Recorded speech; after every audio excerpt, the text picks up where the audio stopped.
Right, there we go. Okay.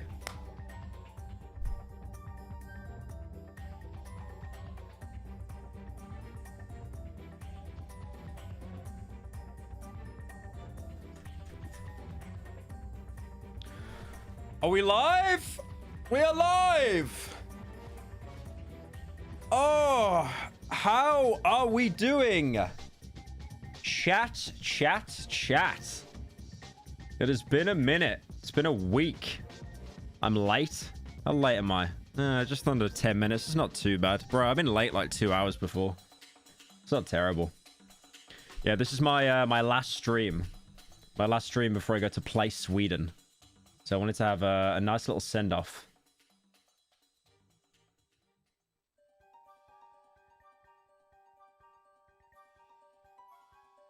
Damn, chat is moving quickly. I forgot something here. There's something that I'm not seeing here. Twitch notifications. That's right. Yeah, okay. So the reason why I was late, by the way, is I don't know why. OBS had the great idea to, for some reason, remove every single plugin that I had. So I had to re-add them all manually. Are there any mods here? Who put LGBTQ friendly in my Twitch tags? Who did that? That wasn't me. Who did that? Pyro, I have a long flight coming up tomorrow. What shows should I download for the trip down over Netflix, YouTube, or Hulu? I need some recommendations cause I'm out of ideas. Well, I'll get back to you in 1 second, sir. I need to find a way to add my Twitch notifications so I can see when people are giving me mommy's credit card. Can we just have a stream where like I start something and there's no problem?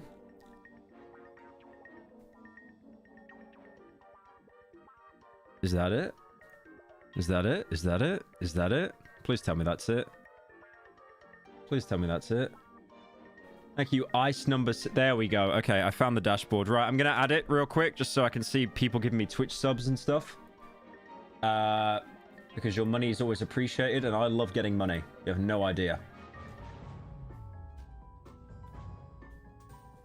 How do I add you? How do I add you? My little. How do I dock? How do I dock with someone?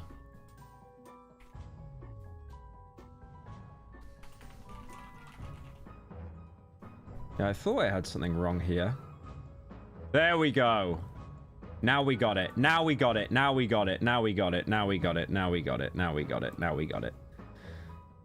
Thank you, Gravity, for the Prime. Peter Griffin for the Prime. How did you get that handle, bro? Like, that'd be the first handle to get yoinked. Thank you, Thunderwood, for the 6. Going to London, what protective measures should you bring? Knife. Flak jacket. I'll be honest. You could just not go to London. Have you ever thought of that? That'd probably be a good one. I could not imagine a worse place to go to. Honestly. Like, that's the reason why I'm going to Sweden. Hi Pyro, I've heard about your recent change to focus on more quality videos, but I unironically enjoyed your slop videos because of your personality. Hopefully you streaming more because of you. Sorry for this gay thing. Thank you, Gino, for the 10. Now, we're going to still keep putting out slop, but the reason... stream in the UK. Might as well do the entire stream in your fake 2014-16 voice. Hey guys, Flashbang here. Thank you, Birmingham, for the 10. Thank you, Bones, for the Prime.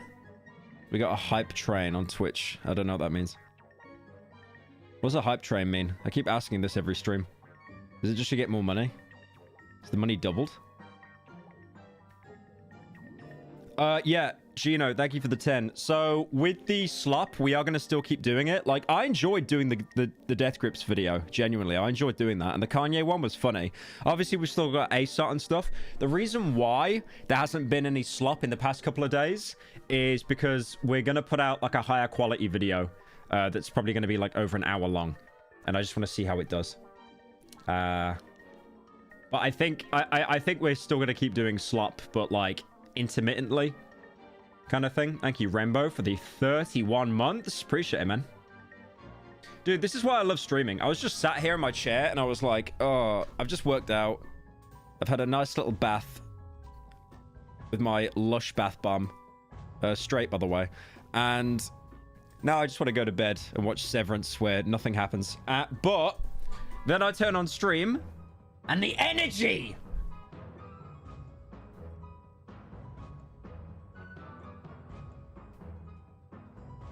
I did my first Form 4 today. I got a Surefire SOCOM 556 RC3.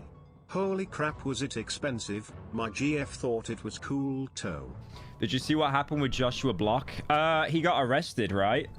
I'll be honest, I've kind of tuned out of what he's been doing because it's just depressing, man.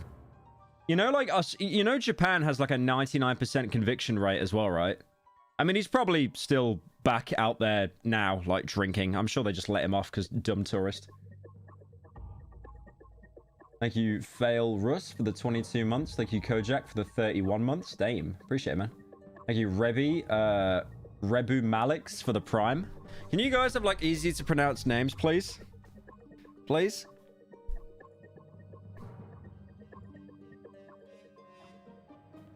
Thank you, Morrison's Club Card, for the 10. Final stream, watch plane crash documentaries to get hype for Sweden. Watch plane crash documentaries to get hype for Sweden. Dude, you know what? You know why I'm so happy I live in Europe, unironically? We don't have Boeing. We use Airbus. Thank God. The fact that you can use Boeing and feel that you can actually get on the plane and be safe, washed. America is washed.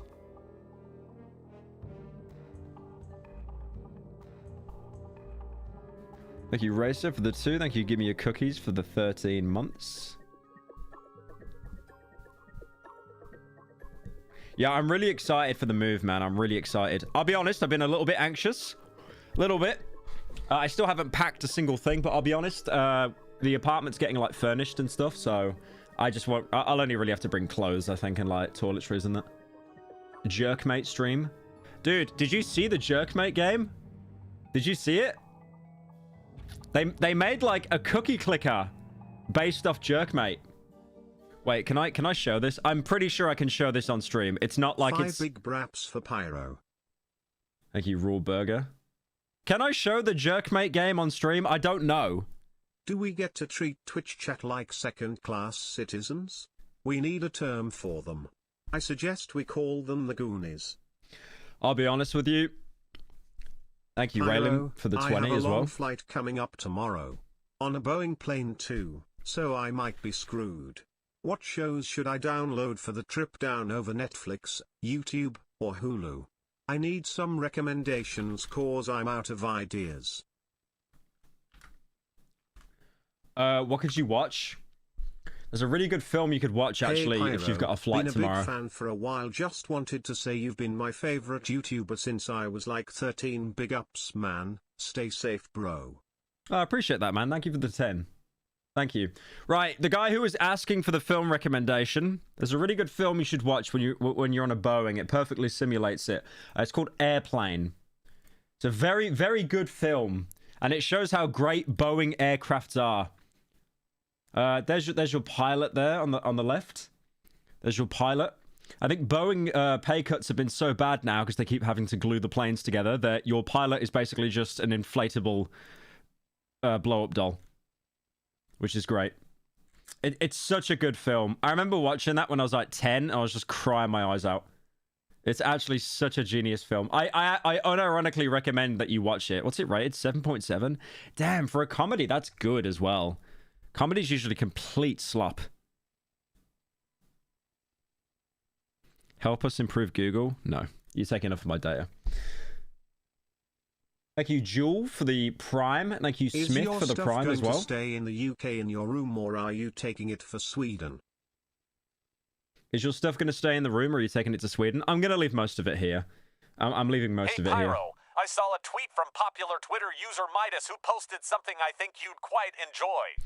Okay, wink, I know what you're... nudge, nudge. Yeah, I know what you're also, talking... I love Airplane featuring Logan Paul and David Dobrik. I know what you're talking about. I know the Midas tweet. I know exactly what you're talking about, and I already replied to it. Okay, look. Okay, let's get it over with. Fat joke. Is this okay. gonna be the final stream because Boeing is gonna game end Pyro now? No, I'm flying with Airbus. Airbus operate like all the European airlines, so I'm safe, dude. I'm completely safe. So, here was a tweet. Oh, wait, hang on. How hard did you find it to set up the move to Europe? Mainly asking because I want to leave this place too, but breakfast happened and screwed everything. Breakfast happened. Also, La Place, Sweden. Oh, yeah, that's one thing that sucks, right? So imagine this. Because of Brexit, I can't stay in Sweden for, like, a long time. I think it's, like, 3 months in, 3 months out. But I don't care, like I'm traveling. I think you can stay in the country 6 months a year, but you got to do it on 3-month cycles. But if Brexit didn't happen, we'd be part of Europe, and I could just go there and stay as long as I wanted. So that kind of sucks. But again, it's like moving out, new experiences. I don't really care. But yeah, here we go. The Midas tweet, which I got tagged in about 80 times, unironically. Yeah. Mario after grabbing a pea balloon in Super Mario World. I want to say, by the way, do you know how many times I've been tagged in that video? Not just Midas's tweet, but like the amount of times I've been tagged in that particular video of someone inflating themselves. And I'll be honest, I just gave up. So I screen recorded this bit of Joseph Sneed from Far Cry 5. Release me! Release me!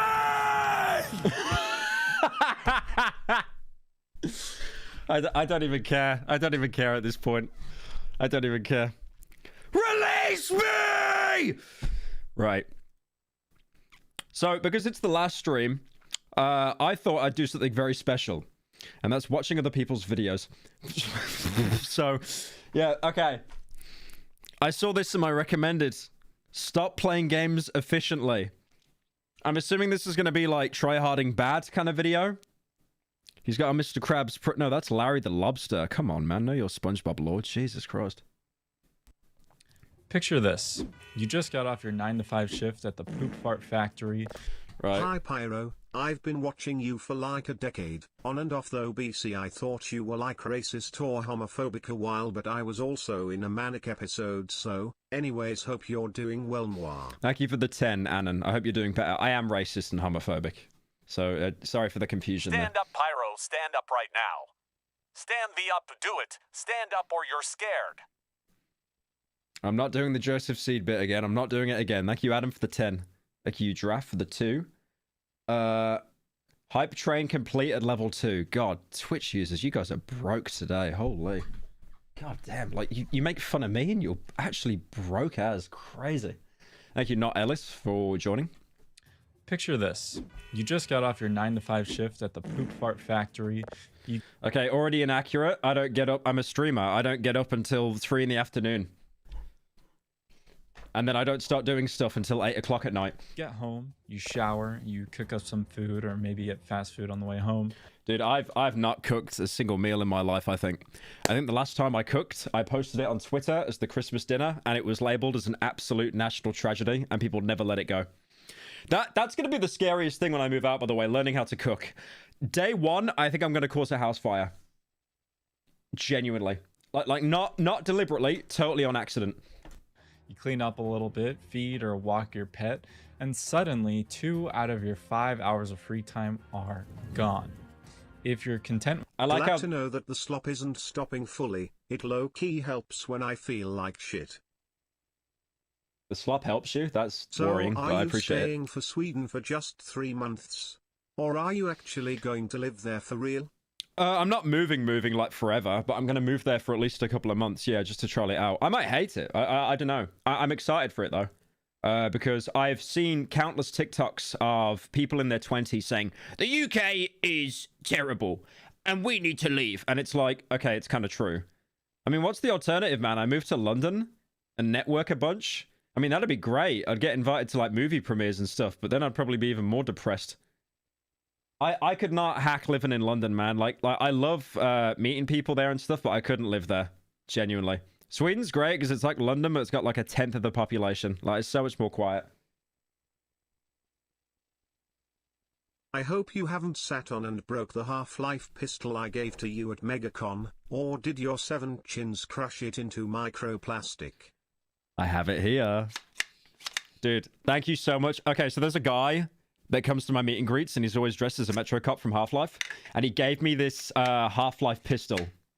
Plap, plap, plap, plap, plap. It's really, really cool. I love it. It's basically became my new fidget toy. No, I've still got it. I've still got it. It's sick. Thank you so much for giving me that, by the way. It's really cool. All right, shush, shush, shush, shush, shush, shush. I use CBT for the Prime. With your 9 to 5, which is totally fine. I do want to point out, by the way, I think this video is hilarious because streamers will react to this video, like what I'm doing now, and it does not relate to them at all. Because, like, e-celebs, like YouTubers, streamers, are some of the most lazy people imaginable. They'll just get up at 4 in the afternoon, record a video, get their editors to put it all together, and then just go back to bed. Or just goon for like 7 hours. Then you have 3 hours of free time to enjoy the rest of your night. If you have side projects, then you work on that for a bit, and now you just have 1 to 2 hours of free time. I couldn't imagine having that little free time. I know that makes me sound really unrelatable, but like, could you like imagine how big and like bloated, wrong word, how expansive games are now, where like you get a game that's like 30, 40 hours, a huge sandbox open world game, that would take you months to beat. It's crazy. Like that time sink is insane. And that's including, like, if you're even enjoying the experience and stuff. I saw Avowed came out recently, and everyone's been roasting that. Oh, Manly... Hello, my furry femboy. Oh, Manly is in Twitch chat. Yeah, what's up, man? Hope you're doing well. Manly's a really talented YouTuber, by the way. I don't know why. I keep thinking he's Australian for some reason. Hang on. I'm not going to put on one of your videos. I'm not going to embarrass you. But yeah, he does like, really cool... game retrospective, game reviews. Dude, you did the Dishonored video. Did you use the fucking Mr. Beast, like, green grass background? Like it's Teletubbies? What are you doing? But that was a good video. That was a really good video. Yeah, I do recommend you check out Manlo. And then finally, you boot up your PC or console to play some games. Time to play the game. I think there's Phantom on the shelf behind you. Pyro smells like twink confirmed. Paco Rabanne Phantom? What are you smoking? There's no. I don't have that. I've got 2 Oscars though that I got. Hang on. Let me get the Oscars. Yeah, I got these. I got these Oscars. This is Best Actor and Best Reactor. My 2 Oscars. I'm very proud of them. I should really just have them like on a mantelpiece so you can see them every single video. People will have a goal in mind. People will boot up COD, drool at the mouth, and... I think this is why, like, competitive shooters are actually doing... sorry, I gotta move my Oscars, gotta move my success over here. I think one of the reasons why these kinds of games, like COD and that, always do so well. Because, yeah, if you've only got, like, 2 hours a day to spare for video games, you're not going to want to put it in some huge RPG, right? You're going to want to do it on a competitive game where you get like a quick dopamine release. But then there's the problem where you've got kids that have just unlimited time and they absolutely sweat on you because they've just got nothing else to do. Work towards that mastery camo for a few hours. Like, I'll be honest, I'm 27. I feel like an old man. I've been watching you since the Sex God video. Can't believe how edgy we all used to be back then. Anyway, you should look at Trepang 2 sometime. Good night, my sweet prince. Thank you, Kiami, for the 10. Thank you, Annoying Dreamer, for the 31 months. Damn. Appreciate it, man. Yeah, I've already checked out... I've already played Trepang 2. It's really good. Anyway, the point I was going to make is, like, I've become an old man. I'm a boomer. I don't like COD anymore. I don't play Valorant. I usually just play, like, single-player games. I know a lot of people do that. It's like, oh, it's the personality trait. Oh my god. But I've seen like a resurgence now where people are like putting down comp games and then they're actually trying to dig into like more of like kind of indie single player games. There's this really good game. It's like an indie single player game, but they added multiplayer recently. It's called Minecraft. You guys should check it out. Then you go lay in bed, scroll on your phone for longer than you should, and fall asleep. Rinse and repeat. No, don't... I think it is actually scary how that is so relatable. So many people just sit there like scrolling on their phone. I do the exact same thing. And then we all complain why our attention has just been completely devoid. Get me wrong, there's nothing wrong with this lifestyle or I've been choice watching in you games. since I was It's but a honestly wee really boy. nice Please, to can you Google Orphan Black? Me and my girlfriend have been work waiting for a towards main those kind channel of video on it. It's absolute long-term cinema. goals. Orphan Black? Thank you for the 10. Is that the incest game? I think I have that on Hey Steam, Pyro, but I don't want to play met it. you at Dublin MegaCon with my GF and gave you 2 comics books. Hope the slop stream goes well. 3. Ah, thank you, Rovi, for the 10. Yeah, thank you for coming down, man. I really appreciate it. I want to do more meet and greets. I think the next one I'll do is Birmingham. And I'll probably get stabbed. And I could apply that same mouth foaming brain dead moment to any game that has a long-term grind. But what if you just play games to have fun? How do you obtain the goal of He plays games to have fun! Point and laugh at him. Chat, point and laugh at him. having Wait, you guys have fun when you play video games? fun, especially when the thought of work the next day looms over you like an anvil on a rope? For years, sadly, I've had so many days where I try to force myself to enjoy something, and most of the Hey time it's Pyro, fruitless. Manic episode guy here again lol. But there's this game called Transistor I think you'd like. It's kinda old but really fun. It's a big comfort game of mine. 3. Trans? I've heard of that game before. Oh, no, I haven't. Oh, that looks like the Hades game. Yeah, that's the 10.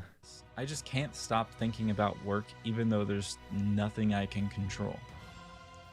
A very modern question that I even find myself looking up is, how do I enjoy video games again?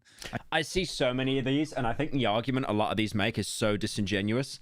Because it's like, you're a kid, you play video games all day, your brain is still developing, it's so small. Like this is the best thing in the world. This is why like so many companies now do remakes and remasters of games, because they're trying to play on that nostalgia of like when you were a kid, you enjoyed video games a lot more, but now you can't. Now you're at college, now you're at uni, now you got a job, you've got responsibilities, and your brain kind of switches into like, okay, I need to actually be like financially stable and like set up my future as opposed to just playing video games all day. And then you've even got people that aren't employed. They're like NEETs, right? They just play video games all day. And then a lot of them will complain that they're mad depressed because they've got that looming dread of like, you're wasting your life. Because when you're a kid, you play video games, who cares? But like once you hit like your 20s or like late teens, then it's like, oh, responsibilities, they're creeping in. And I think that feeling of dread like taints video games to the point where it's like, oh, I don't enjoy video games anymore. It's like because unfortunately, when you get older, there's a lot of responsibility now. I mean, hell, this channel... I mean, I get it, right? Like, you know, I got the easiest job in the world. I sit on my ass reacting to people's videos, and then I put out an overly long video every 8 months on the main channel. But like, even I find it hard to play video games on my own when I'm not streaming or doing a video, because it's so much of my work. But I also find it hard to enjoy them now. But at the same time, I don't think it's like... I know the reason behind that.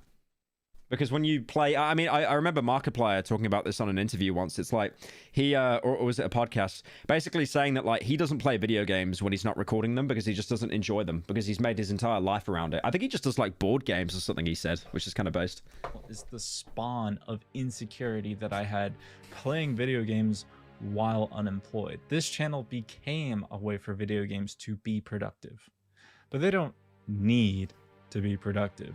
I think as well, like once you turn something into a job, there is like there's a half-life until that's a video game, until you don't enjoy it anymore, or it becomes a job that you don't enjoy it to the point of before it became the job. Literally just an entertainment medium, granted the greatest entertainment medium of all time, but I digress. Think of playing video games like your parents and computer table, £40. Why is there no picture of the computer table? Facebook.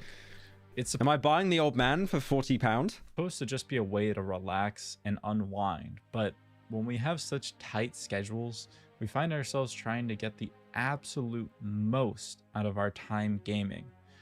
And this is where our biggest problem lies: playing games efficiently. What I mean by playing games quote unquote efficiently is that whenever you boot up your current game, you tend to look up your builds, the best dialogue choices, how to finish. I'll be honest, I'm going to get some hate for this. Why am I blue? Why am I blue? What is wrong with you? Why are you blue? I've sometimes been given so much choice in a game that I just haven't played the game at all. I think a good example is Underrail. Underrail is this game where you can pick so many different classes, so many different loadouts. It's basically like the original Fallout game. And I remember like going to the first screen and I was overwhelmed so much. I was like, okay, if I don't pick the best strat here, I'm going to lock myself into a bad build. And then I closed the game and I never opened it since. Like, I definitely am someone that can be overwhelmed by choice because I've got a very small brain. Puzzles, how to beat bosses, or I don't understand why you got so much hate for the Death Grips video. You made a video on something that you actually like. Only hate you deserve is for saying, Little Uzi, and David Bowie. It is Little Uzi. Also, no way you thought Andy would answer something like that. Well, no, I wanted to reach out to him because I thought there might be a small Pyro, chance, but did you yeah. see US Airsoft's video on the YouTube content review and shadow banning system? He mentioned slop content. Thank you for being a chronic streamer, been watching since the 5 Nights at Freddy's video. Thank you, DG, for the 10. Appreciate it, man. For more money, all in the name of wanting to maximize your free time. You also start to skip dialogue. You don't read the notes or journals, even though they add a lot to the atmosphere. And sometimes you just install a bunch of mods that alter the game completely. The gaming field. I love the cycle of installing 50 mods on a Bethesda game. You spend 6 hours organizing your mod loader, only for half the mods to not work with each other. And then you launch the game, you get bored in 10 minutes, and then you never play it again. I think I do that every 2 years. I hate that cycle so much. Has changed a lot with easily accessible internet. And honestly... Hey Pyrocinical, have you heard of a game called Perfect Vermin? It's free and in Lohead game. I haven't, but I'll check it out. Thank you, Flo, for the 10. I think that can ruin your experience in a game. Now, these solutions... Bethesda games are so boring. It's funny you say that because Avowed just came out and everyone's ribbing on it saying it's worse than, like, Morrowind. Because apparently you can't even harm NPCs or anything in the game. Or, like, steal objects and stuff. They're all, like, tied down in the game. I'm going to provide aren't the solutions to all your problems. But I think that's a good point he makes, though, because we're so strapped for time. It's like...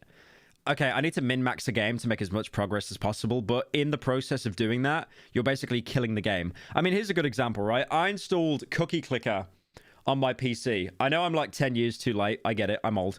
And then I was like 4 days into it, and I hit like a bit of a wall where like every 3 hours, I could probably buy another building. So what I did is I just got bored. I put on the dev mode, gave myself unlimited cookies, and then just bought everything. Got every achievement, and then I just closed the game. Like, I think if I show you here, I think I actually have every achievement on the game. Hang on. Yeah, there we go. I have every achievement because I just used, like, I went into the console, I typed in, like, dev 1, and I just unlocked everything. Because it's like, I kind of reached a point where I was like, this is just wasting my time. Like, I know it's an idle game. You meant to have it running in the background. But, like, I wasn't, you know, I just felt like I need to, like, min-max this as well. So I just skipped everything. And then I never touched the game again. I cheated? Yeah, no, I cheated. I cheated not only the game, but myself. I'm a coward. I don't agree that this is a good thing to do, by the way. I don't. But I was kind of thinking, like, wait, this is taking... Like, I keep checking this thing, and it's like... It's actually getting in the way of, like, me working and stuff. Okay, time to 100% it, so I never have to open it again. But think of it as advice from another pair of eyes. And don't be afraid to say to yourself, well... This advice really... Making videos on games requires you to be efficient. Oh, 100%. That's why, like, any game that I do a video on, I never want to touch it again. Like, I'll return to some games like Cry of Fear, because, you know, you can beat it in, like, 3-4 hours. But games like Far Cry, I just never want to play again. I might do Far Cry 3 again for a Pyro Live video, because they did add Steam achievements onto Far Cry 3 now. But that might be impossible because I think the online servers got shut down. I'm not really sure. I could look into that. But yeah. You know, when I do a main channel video on a game, I never want to touch that game again. Because it's, to me, it's been like completed. I've squeezed everything out of it. Like, I can get no more enjoyment out of that game. Really isn't for me. Not all advice is for everyone. But hear me out. I think the true way to play a game is to treat it... Will you play Jerkmate ranked on stream?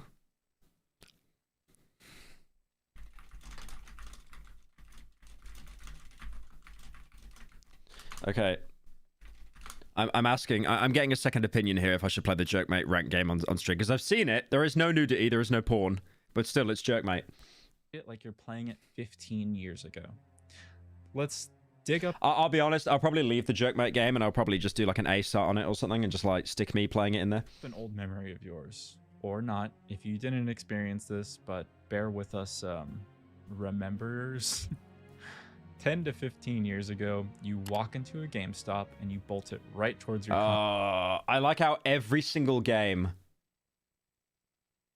Oh, they didn't add achievements for for multiplayer in Far Cry 3? Okay, that's good. Okay, so it is possible.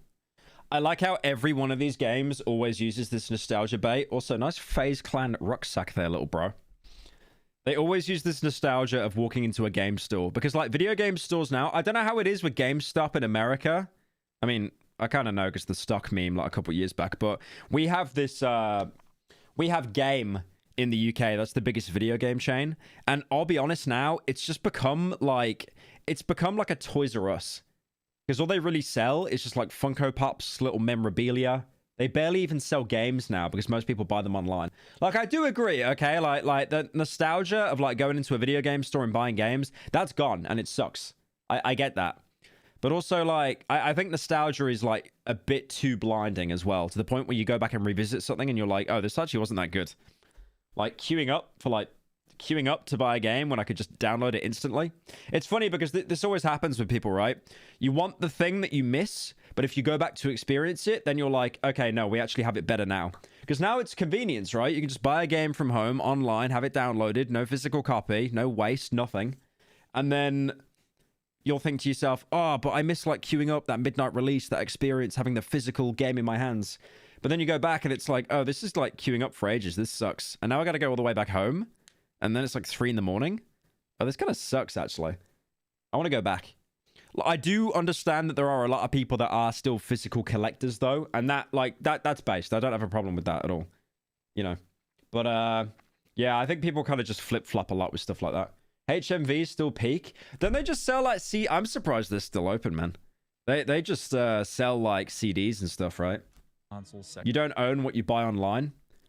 You do on Steam, right? You do on Steam. They can't take your game away on Steam. They can delist a game on Steam, but if you already have the game on Steam, they can't take it away, right? I mean, prove me wrong, right? If there's an example where that's happened, where a game has been removed from your library. Because I've seen the argument brought up a lot, like you'll be happy and own nothing.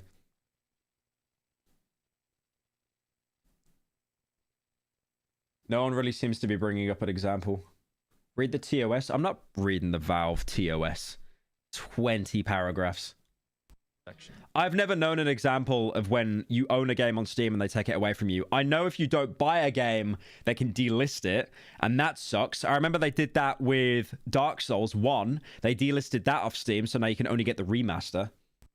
You start perusing games with the intent to purchase one, and you stumble across a game. I remember as well there was a huge resurgence because 28 days later, the film with Cillian Murphy, you know, my Le Bomb, Le Kill People, that man, he was in 28 Days Later, and 28 Days Later, because it was changing hands between, I think, Fox to Sony, you couldn't get it anywhere. It wasn't on any streaming services, so everyone used this as an argument of, like, you own nothing. And people were, like, trying to resell their copies and stuff online, like the physical copies, and then I think, like, 2 months later, you can just watch it on, like, Amazon now. Game with some really cool box art and a sick name. His name is Cillian Murphy. His name is Cillian Murphy. Okay, alright. Okay. Let's see. Say it. Cillian Murphy. Yeah, it's Google's bugged or something, man. I don't know.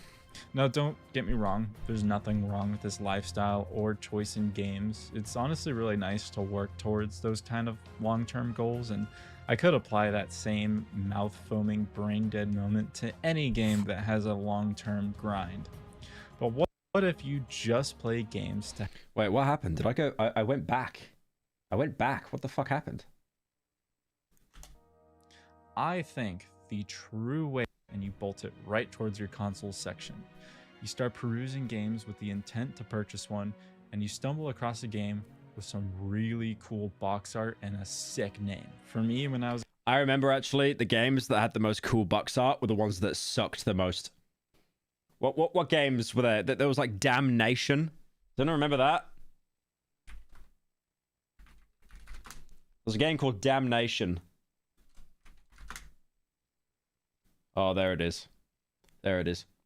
I like how so much box art back then was Le Man with Le Gun looking mysterious. Oh my god, that just looks like Western Gears of War. That actually looks like Gears of War. Crazy. Unreal Engine be like, my game now, my game. was a kid, that was like Killzone and Resistance.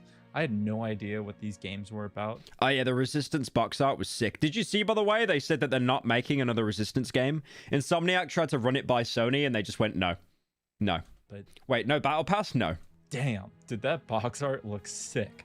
You start looking at the back of the box to get any tiny semblance of what the gameplay might actually. I do love that though. You looked at the back of box art and you'd see like the 3 images or so of like what the game looked like. So cool. I remember like whenever my dad would take me to buy a game, I'd always like drive, when he drove me back home, I'd always just like read the instruction manual and stuff to like understand what the game was. Look like. I remember like my dad took me to this. Hey Pyro, so sorry to hear you having to move to Sweden due to your war crimes, but I'm gonna give you 5 big booms for good luck.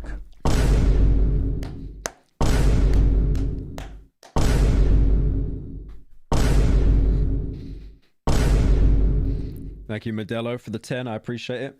Thank you, Jay, for the 1,000 bits. Appreciate that, man. Thank you. Check Orphan Black. Yeah, you mentioned that earlier, right? That's the incest game. Wait, is this a Joe Biden dono? Okay, depending if this is funny or not, I might just skip it immediately. Yeah, I remember, like, the first time my dad took me to a video game store. Oh, my God. Hey, Pyro, Shut can you up! check out the game Texas in Trouble? It's a fun indie western inside scroller fighting game. You can download on Patreon. No trailer, but here's gameplay footage link. Thank you, Adam, for the 10. You are definitely a dev trying to shill there, by the way. But I'll check it out. Yeah, I remember the first time my dad took me to a video game store and I bought... The first games that I bought was Serious Sam 1 and Serious Sam 2. And my dad was like, you have to pick a game. I'm not buying both. We don't have the money. And I looked at him and I was like, please, I can't pick. And then he just went, okay, fine. And then he just bought both games. And I remember, like, Serious Sam 1 was, like, pretty serious. Steam have literally changed their toes to state that purchasing any of their items on their store means you're purchasing lease to own something, not actually buying. There's plenty of videos talking about this. Thank you, Flick, for the 10. Okay, that's worrying. You will actually own nothing and be happy. That's crazy. But you're not really worried about mechanics, genre, characters, or hell, even politics. But it's the graphics that's... Not worried about politics? Is that a black person in my game? Woke! I actually feel... Yo, Pyro, have you heard that Sex is selling that weird Snow White PS2 game for 125 quid? Cadicarus paid 20p for his copy. Sex is a joke in terms of how much they sell some stuff. We owe DK Oldies an apology. Thank you, SKS, the 10. Yeah, what CEX does is they just so obviously look up the price on eBay. They sort from the most expensive, and they're like, yeah, we can charge that. Yeah, we can charge that. It's fine. They do not understand how to price their games. It's like that Ruler Rose game. It's like, you could buy that so easy, man, for like 50 quid, but they're charging it for like 200. It's ridiculous. Thank you, Wandering Hollow, for the month on Twitch. Thank you, Shoemaker, Pyro, for the 9 months. This is my first time watching you live. I just wanted to let you know that I love your slops. I always listen to them while riding, I'm not sure how, but they really help me focus more on the road. Much love from Thailand, have a good night, chat. Oh, that kind of riding. Oh, Jesus. Okay, thank you, Pi, for the 10. I appreciate it. That I'll be honest, that dono threw me off for a second. I was like, what are you talking about? Sell you on that game. I thought you meant like horse riding or something. Make the purchase, and on the car ride home, you rip up that plastic wrap, get that new game smell, and Hey Pyro, I'd like to thank you for being a constant source of entertainment in my darkest hours of psychological torture and existential panic. You are my favorite YouTuber and streamer. Utopia video convinced me to breathe it actually. Thank you, Unknown, for the 10. Yeah, I love doing meet and greets, and then, like, 5 people in the queue always bring the Utopia DVD for me to sign. It's great. You know what the worst thing is? All the actors have came out on Instagram stories saying that they want to be part of a Utopia Season 3. Like, the pieces are there! But Channel 4's like, nah, can't do it. Can't do it. It's not going to make us any money. Let's commission more Come Dine With Me. Oh, you know what's wait, you want Utopia? You want a thrilling conclusion? It's one of the best series ever made. Nah, let's have a bunch of old people stay at each other's hotels. That's more safe. Oh my god. The car ride home on those days could not be any longer. I did just say this. It was based. It was based. I swear. The whole way you're just reading the manual and I said this. He stole this from me. He stole this from me in a dream, and then he put it in the video. The pictures in it. And then you finally get home and you start playing. A few hours or maybe even a couple days into playing the game. I do love it though. Like when you're a kid, you could just play the most slop imaginable and you'd still love it because your brain just isn't fully formed, right? But then when your brain fully develops, you hit like 25, your brain fully locks in. It's like you definitely need like a different kind of pedigree of like a game to actually entertain you. You come across a puzzle. I do miss playing just absolute slop and enjoying it, genuinely. A puzzle so much easier back then. Puzzle so hard for your little tiny brain that you get stuck on it for like over an hour. Hey Pyro, now I hope you are doing well. I love the content. Thank you, B, for the 10. Appreciate it. Today... Oh, the 15, actually. Yeah, appreciate that. Thank you, Trill Saber, for the 8 months. People get stuck on a puzzle for 5 minutes. You could fund maybe a 5-part series of Utopia. I don't even think Channel 4 would take the money, I'll be honest. I could literally walk in and be like, yeah, can we get Utopia? And they'll just be like, nah, we're too busy filming Come Down With Me where people shout at each other. And then they just look up the answer. I was guilty of this like 3 days ago playing The Witcher 3. I just didn't feel like doing a puzzle. But back then, you just had to figure it out yourself. You had to do everything in the game yourself. You had to gear up yourself. Dialogue options were completely your choice, and negative outcomes you just had to deal with. Dude, some games, like when I was a kid growing up, were brutal. I've been playing through Tomb Raider at the minute because they remastered it. They remastered 1 to 8 and no, 1 to 6. The 6 games. And I remember playing that as a kid and barely being able to get to like the 5th level. Like games like that were absolutely brutal. I don't know how like you're meant to do it as a kid without like a guide or something. Bosses that you were stuck on, you just had to learn and get better. There was no worry of the optimal build, reading online guides, watching walkthroughs, etc. I think, honestly, this is the true way to play video games. Sure, you might feel big and strong playing a meta build you looked up for your single-player RPG, but it just trivializes a lot of the game. Now, I know that might seem obvious to some people, but when you value your free time as much as I do, you can naturally fall into the habit of looking up your problems. Here's what you gotta start doing. I have a rule. If I don't know the answer or the solution to a puzzle in a video game in 30 seconds, I look up the answer online. The next time it's a very fair rule. You start up a new game, just start it with the... I mean, I get it though. Like, okay, so I'm not into achievements that much anymore, unless it's for content. Like, you know, in Far Cry 3, getting all the collectibles, in, other games that I've covered, just doing everything 100%. But usually now, I don't do that in games. Because I get an achievement, and it's like, this means nothing to me. Dude, I remember, like, when I was... this sounds like actually old man reminiscing moment. But I remember one of the first games on the Xbox 360 that I got all the achievements on was the orange box. That was Half-Life 2, Episode 1, Episode 2. It was Portal, and it was Team Fortress 2. And getting all the achievements on that was like the best feeling in the world. Like the dopamine I got as a kid was like, oh my God. I mean, to be fair, like there wasn't a lot of dopamine. I never left the house and I was very, very fat. But that was one of the best moments of my life. I remember like the last achievement I had to get was called With Friends Like These, and it was play a game in TF2 with 7 or more people on your friends list. So what I would do is join any random game, because there's only like 3 maps on the Xbox version. I think it was like Hydro, Dust Bowl, and 2 Fort. And I would literally just constantly add everyone in the game until people just accepted. And I was like, okay, stay with me, please. I need to add more people. And then eventually I got the achievement. My dream was fulfilled. But I don't care about achievements anymore, especially on Steam. I think Steam is the platform where people care the least because you can just get an achievement manager and just get all the achievements anyway. It doesn't really matter. If someone's making like a video where they got all the achievements, that makes sense because that's a tertiary thing. It's like you don't really care about the achievements. You care more about growing your channel and then also the monetization you get off it. That's helping you be productive in your business. So that makes sense. But I think like doing it for your own, like, I don't know. There might be some people in chat that disagree. They could be like hardcore achievement hunters. I know Snoise, like PS5 users. Oh my God, they're rent-free about achievements. Like I speak to Dolan about this. That because Dolan is someone that still tries to get platinum on like all of the games that he plays.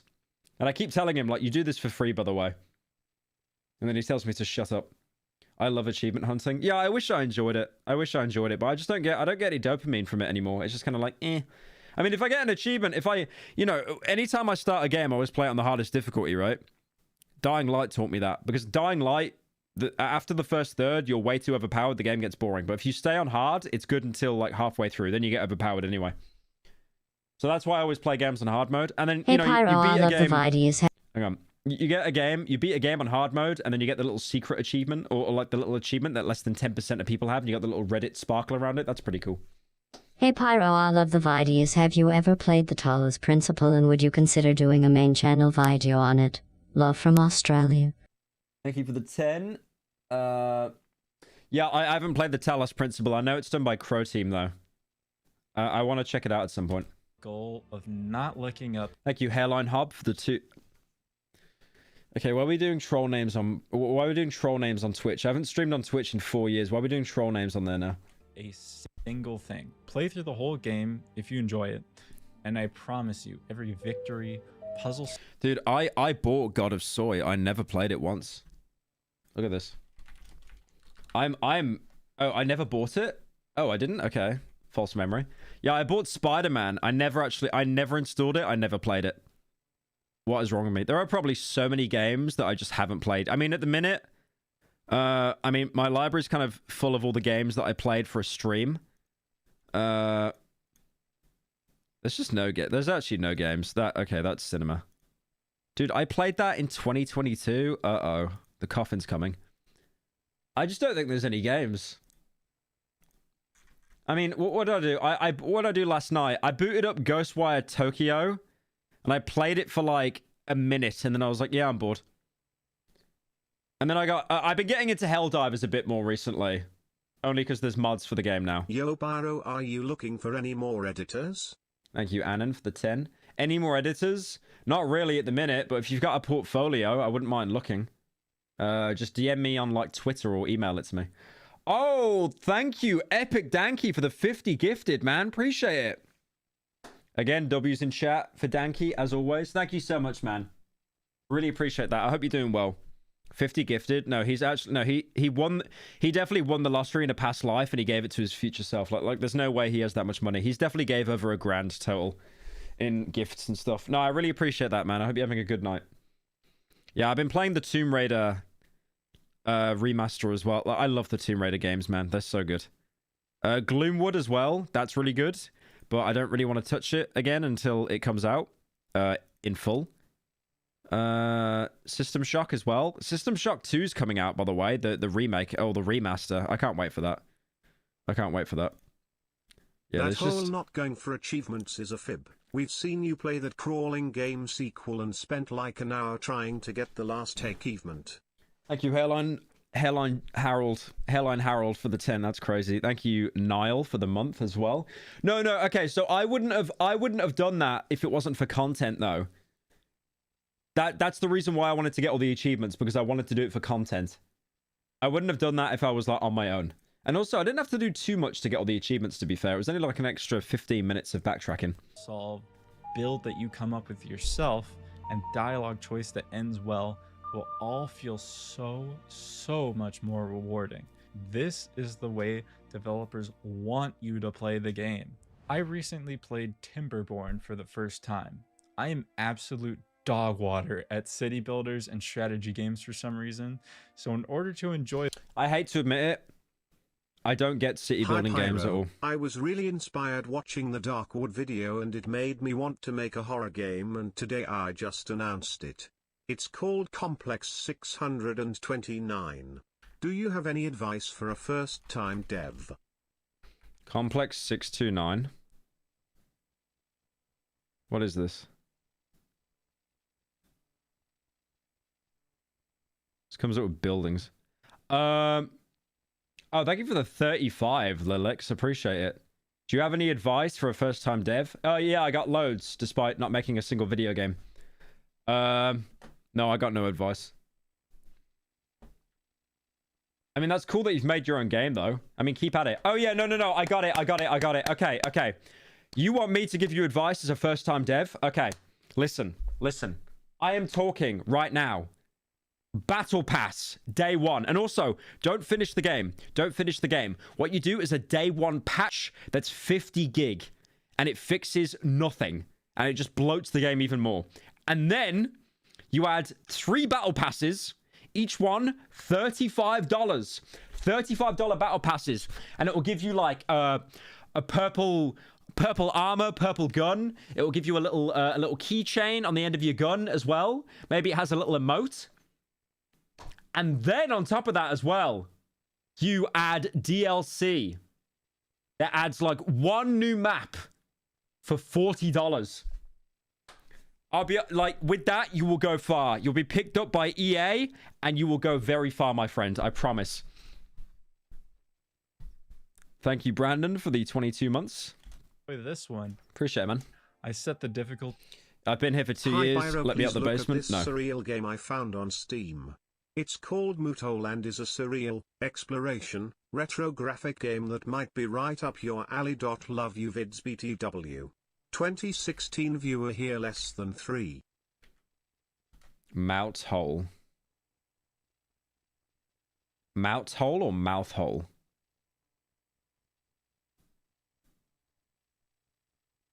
Oh, this looks kind of interesting, actually.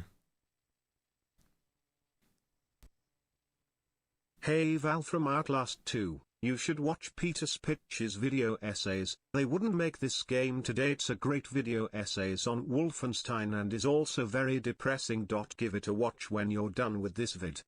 Thank you, Ranger, for the 10. Yeah, I could check that out. To the... I was going to say, before I got spammed, I don't get city builders. I really wish I did get city builders.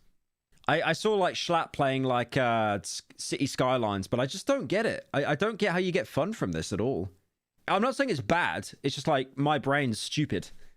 I don't get like instant dopamine release from just like putting down building and watching things generate. Give me money whale roll on Discord. Do a member stream or I stop giving money. Also by now it's prob 3k I gave you. Epic Danky, thank you. $100, man. Damn. Thank you so much. Give me money whale roll on Discord or do a member stream or I stop giving money. Okay, mods, can we give Epic Danky money whale roll on Pyro Chord, please? Can we do that? I need this guy's money, genuinely. I need this guy's money. I'm very poor. I only made 4 mil in the last month. It's looking quite dire. It's looking quite dire. Easiest, and I worked on small little goals. Slowly, through trial and error, I learned how to actually play the game, but more importantly, I enjoyed my entire journey because I just took my time with it. I didn't look anything up, and I'm prouder than ever that my virtual beavers get to have a nice life. If I were to watch a 1 hour long video... I think my problem is, like, when I play city builder games, I don't enjoy them because I always think I'm doing something wrong.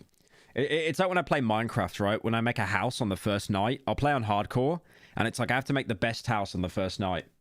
And if I don't, like, I've basically just failed, and then I quit the game. Genuinely the most stupid closed mindset imaginable. Life. If I were to watch a 1 hour long video on Timberborn, things I wish I knew before playing the game, I think my experience would just be dampened. Although I will say the worst part is when the game isn't clear enough on what to do next, so you just end up like backtracking for hours. I think nobody should have to go through that, and you probably... I was playing Tomb Raider Angel of Darkness last night, the remaster, and that game is infamous for how much it sucks and it just isn't a Tomb Raider game. I got stuck on one part for like a good 40 minutes and I had to look up a guide because I explored this whole area. And what I was meant to do is walk up to one specific fence just to actually get to the next level. It was so stupid. Probably should just look it up by then, but you never know when it's just like a weird glitch preventing you from progressing. But try your best to move on without looking it up first. Like I said, just play games the way the developers want you to. Now I will play the game the way the developers want. Okay, so first of all, I buy the gold edition for $80, and then I buy all the battle passes and all the pre-orders. say that doesn't make the thought of work the next day go away magically. There's no solution to that. But there is a small remedy that I frequently use. If you feel guilty for playing video games. What he's saying there about that kind of like Monday fear kind of thing, that's so relatable. Because I remember like every time before I had school or college, I would always stay up as late as I could on a Sunday night just gaming. I remember I'd like go into my bed with like this small little laptop that was complete. It was like some TMU garbage. It was genuinely like a 50-pound laptop, just watching videos and stuff. Because I was like, I need to delay as much time. I need to have. They call it. There's a word for it. It's like kind of a procrastination thing where it's like you feel like you haven't had enough joy or fulfillment in a day, so you almost steal from the next day to try and get it back. That's why a lot of people stay up a lot later than they should and like game and stuff, because you feel like you haven't really had much of a fulfilled day, so you steal it from the next day to compensate. But that just ends up like burning the candle at both ends. Thank you, We Gone, for the $150. Thank you so much, man. Here's a week's worth of rent. Enjoy your new life and never come back. Okay. Appreciate it. If you gave it through TTS, I would have actually quit. But you gave it on Super Chat, so YouTube takes half of that. But I still really do appreciate that, man. Thank you so much for the 150. That's an insane amount, dude. Thank you so much. Yeah, W's in chat for We Gone Be Ali. We Gone Be Ali? Is this name cropped out? What's his name? Oh, We Gone Be Alright. Oh, his name was cropped out. Okay. During your free time, then you should do something productive. Do something productive. Go to the gym, clean something in the house, work on a project, apply for a better job, make a better resume. I like the thing he's doing here, where he's basically trying to be like the the kind of caring father, where it's like, get up early, go to the gym, fix your life. And then the average Zoomer, when they open their phone and go on TikTok, they're just absolutely brainwashed, because if they're not doing 50,000 sets on the squat rack a day, and if they're not eating steak, blueberries, and avocado off a wooden cutting board, they're not min-maxing their life. So they're basically just not... They're beta males. It's... Why'd we make social media, man? This sucks. Why'd we make it? Just do something productive. And after that, reward yourself. What's he talking about? If you get recommended like fitness shorts on like YouTube or Instagram or TikTok, I think I liked one because it was so comedically bad. I thought it was parody, but it's not. You genuinely get all these people and they make their entire life about just trying to consume as much protein as possible. Like the thing is, people work out to feel better about themselves or to get a better body, which also makes them feel better about themselves. But then those kinds of people, they've turned it into a business. Where it's like, okay, I need to like eat ridiculous amounts of food like on stream so people stay on the stream and they keep watching the content and consuming it. And then that just warps a bunch of kids' brains into thinking like, okay, if I don't get like 300 billion grams of protein a day, I'm not doing enough. By playing a video game. And I saw this one guy as well, and he was bragging about having a shot of vodka in his pre-workout, and I was like, what are you doing? Like genuinely trying to make that into a personality trait. Amazing quote I read once goes something kind of like this. One of the few ways to relieve anxiety is with action. In this case, being unproductive might be why you feel anxious playing video games. So go be... Well, this is what I said earlier. It's like you've got people that are NEETs that don't have any jobs. They're not in education. They're not in employment. They're not in training. Final stream ? Exclamation mark ? Exclamation mark ? Sad face. Thank you, Doom Gav, for the 10. Pyro, here's 20 New Zealand dollars because I just got my benefit paycheck. Love you. Thank you, Nathan, for the 20. You gave it in $20, so that's probably about 20,000 New Zealand dollars, but I appreciate it, man. Thank you so much. productive. Yeah, the point I was trying to make earlier here as well when he was saying you get anxiety playing video games because it is like you're not a kid anymore, you know? That's why a lot of people that complain about YouTubers, it's because you've kind of grown up a little bit as well. You've got stresses in life now, like things have changed. Your brain chemistry has probably changed as well. So you kind of think to yourself like, oh, I don't enjoy this thing anymore because you know you've got responsibilities, you know you've got pressures. Even for just a little bit, and reward yourself. I said fuck college and became a slop editor, real career. That sucks. Oh wait, that's my editor, that's June. Oh shit. Oh fuck, I'm sorry.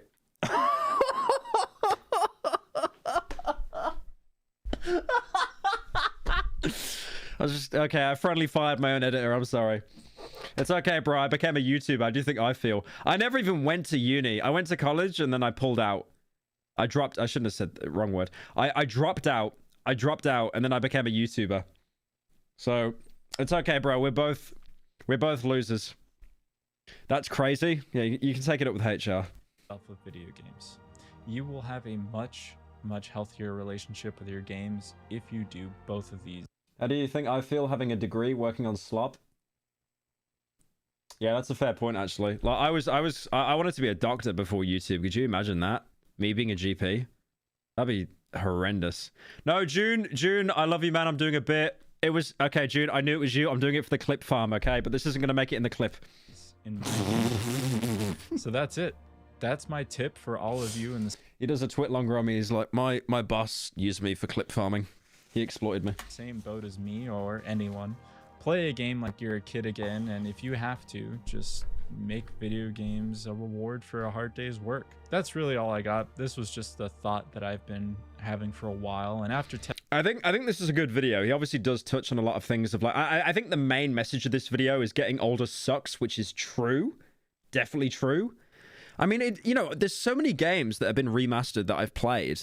And then when I go back and play them, it's like, this actually wasn't that good. It's just because I was a kid. I mean, like, Spyro the Dragon's a good one, right? I love that game. And hey, then Pyro, and then when I played the remaster... like making 10 out of 10 videos on the main channel, you really don't have to make them all the time. Just make schizo game reviews like Set and Max 0 are with ADHD and cocaine-fueled editing. Also, I still think you look like Val. I look like Val. Isn't that the trans woman in Outlast 2? Oh, cheers, mate. You don't have to make 10 out of 10 videos all the time. I agree with you, but then there's this thing called the parasitical subreddit, and they're going to place a hit on me if I don't.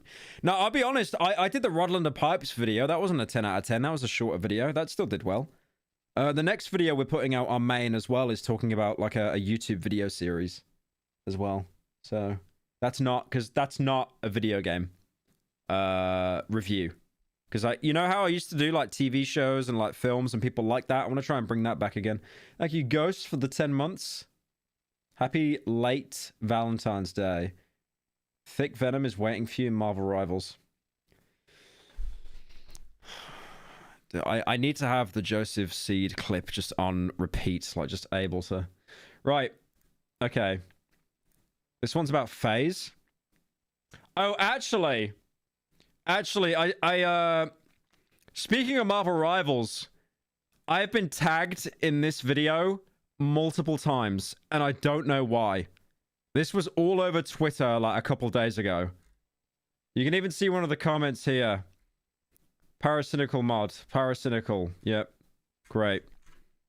So this is a guy that does, oh, he's like one of those game clip channels. Like, yeah. I love these channels, by the way. They're absolutely everywhere.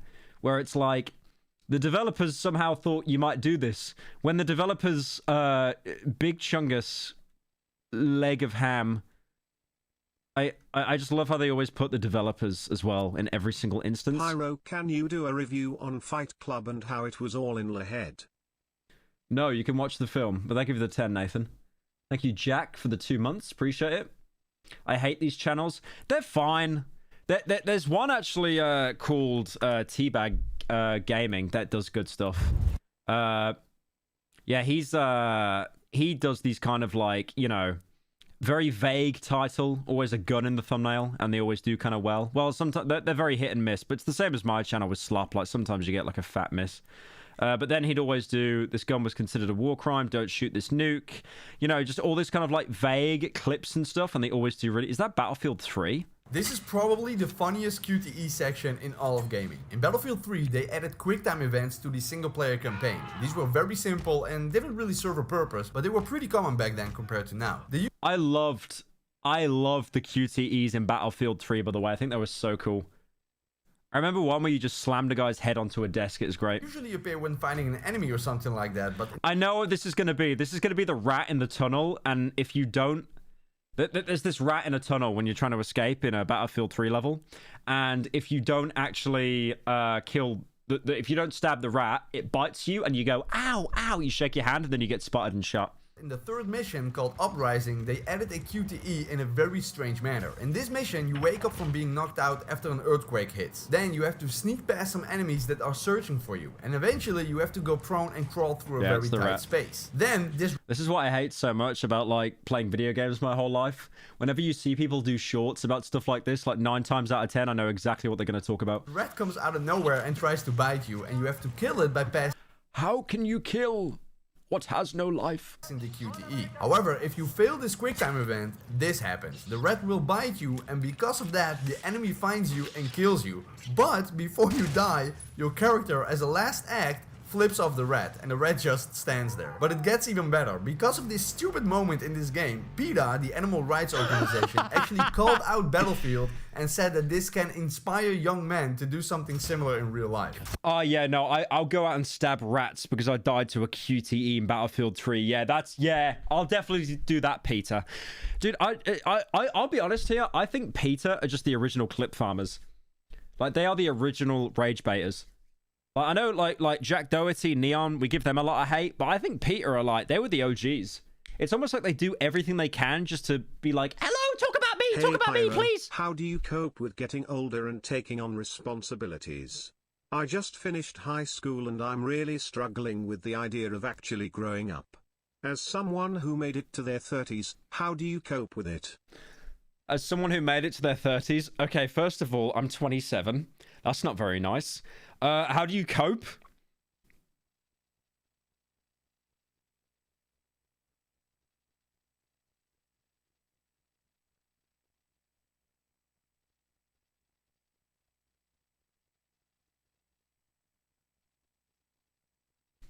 I'll get back to you on that one. I'll give you the 10. Destination. If robots chose to rise up against their creators, whose side would you stand on, Tony Stark? That depends entirely on whether or not I created any of them. Avengers Tower, home sweet home. There! Herbie's going for the big win? Sure, why not? I have complete faith in your ability to complete this mission, Herbie. That did actually sound a bit like Robert Downey Jr. A little bit. You know the program, Herbie. Let's get you to the tower. Avengers Tower? I was hoping for Madison Square Garden, but okay. Avengers Tower? I'm not exactly welcome there. I will guide you safely, little friend. Query. If the Montesi formula eliminates vampires, what? I mean, this isn't anything insane, right? It's literally just the developers, like, adding in small talk in a game. But I feel like if you're playing the game so many times over and over, like, you're probably going to want to hear some kind of, like, small talk. It's like how, you know, everyone hates Overwatch 2, but, like, even in the original game, you'd have, like, that kind of pre-chat in the lobby and stuff like that. Why are our allies reluctant to use it? I once decimated an entire species through an... Like, I don't think this is bad. I love small talking games, but I just don't think, like, it's, like... What do you mean the dialogue writer actually thought of this? Act of magic. I understand their hesitation better than any. We will not fail you, my little friend. Dude, this is a really embarrassing admission. I remember with Scarlet Witch, when she spoke with a Russian accent, because I think my first experience of watching something of hers was WandaVision, where she had an American accent because she was inside the TV. And then when she spoke with a Russian accent, I was like, why does she sound like that? She's talking really weird now. And I didn't even know she was like, what is she, Romanian or something? Like, she just always had that accent. And you have my word. We get a tour of New York City? Fun! Yeah, do you remember how Penny Parker in the Spider-Man sequel had like 5 seconds of screen time? Look at the little butt, Spider! How cute! We need to escort Herbie to Avengers Tower. Get robot to Avengers Tower? Easy. I mean, that's cool. I like how they had both versions of Bruce. Bruce and the Hulk have their own dialogue lines. That's cool. Because Bruce is basically just Diva. You know, like Diva out of the suit. Let's leave little robot to big tower. According to Dr. Richards, the glow of the moon is nothing more than reflected sunlight. Fascinating, isn't it? No one asked for your opinion, robot. Especially Khonshu. I'll give Richard's plan a chance, for now. Little man of metal, you shall be our champion this day. Could you imagine if that was the actual actor of Thor? What's his name? Chris Hemsworth? It's Chris Hemsworth, right? Hi, Pyro. Look up your name on Google. My co-workers and I were on the floor. Anyways, love your content. Good luck in place, Sweden Blobdance. Thank you, Jojo, for the $25. Blob dance? Okay, I can tell that was a Twitch dono. No one on YouTube does that, but I appreciate it. Don't worry, Herbie. I look out for the little guys. I like how Nolan North always works his way into every single video game without fail. Every video game. Him and... Who's the other one? Who's the other one?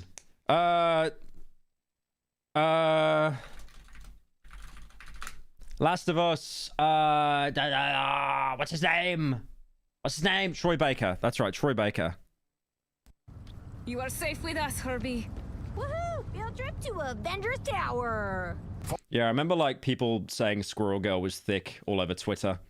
Just complete nonsense. Follow me to the home. They did that with Genshin Impact as well. They were talking about how like they've added like this really thick character, and it was just like absolutely nothing. The mightiest heroes on land. Herbie, really? That's the best we've got? Okay. That's who's that? Steve Blum. He's great. Oh, I love Steve Blum. That's one thing that's really cool about this game. They got like all the popular voice actors, all the popular ones. All right, let's get this bolt brain to Avengers. Tank Dempsey. No, okay. All right, I'll let you have that one. It is Tank Dempsey. Tower. Who's up for a trip to Avengers Tower? Remove him from the game. He's the equivalent of the soldier in TF2. Just gets close to you, it's over. Please remove that character from the game. An adorable robot that saves the day. Oh, that is like every single movie from my childhood.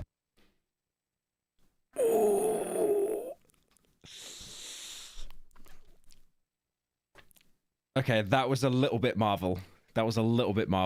Did not need that. Peter Quill. Did not need that response.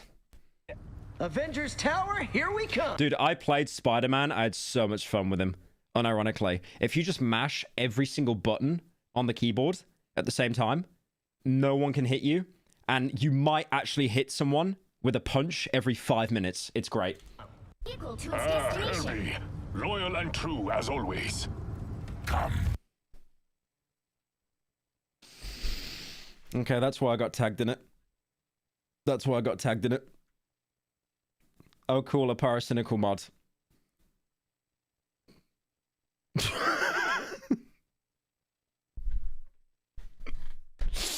Why is his profile picture Michael Keaton Batman as well?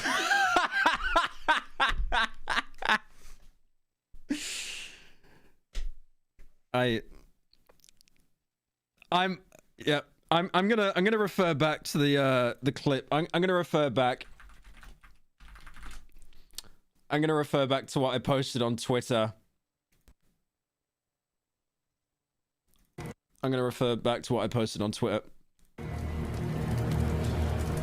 Release me! Release me! Right, no bit though. Yeah, if anyone knows the mod for that, could you link me it? Anyways, right. Okay, what's the next one? Money doesn't buy FaZe. Okay, well this will be interesting because FaZe have like had the word. What's the hang on, FaZe stocks. Surely it's gone up now, right? It's still not bad anymore. Oh, that was a day ago. What's a month? Oh, it's over. No, it's over. Yeah. Oof. What happened? Oh my god. Oh my god. It's actually over. Oh my God, it went negative. Oh, it's not very good. There's some things in this world that money doesn't buy. Jesus fucking Love, Christ, I just happiness. opened the stream and the first thing I see is inflated gimp suit Venom. Yeah, welcome to a stream. It's probably your first time here. Thanks for the 10. Appreciate it. But what about a cultural phenomenon?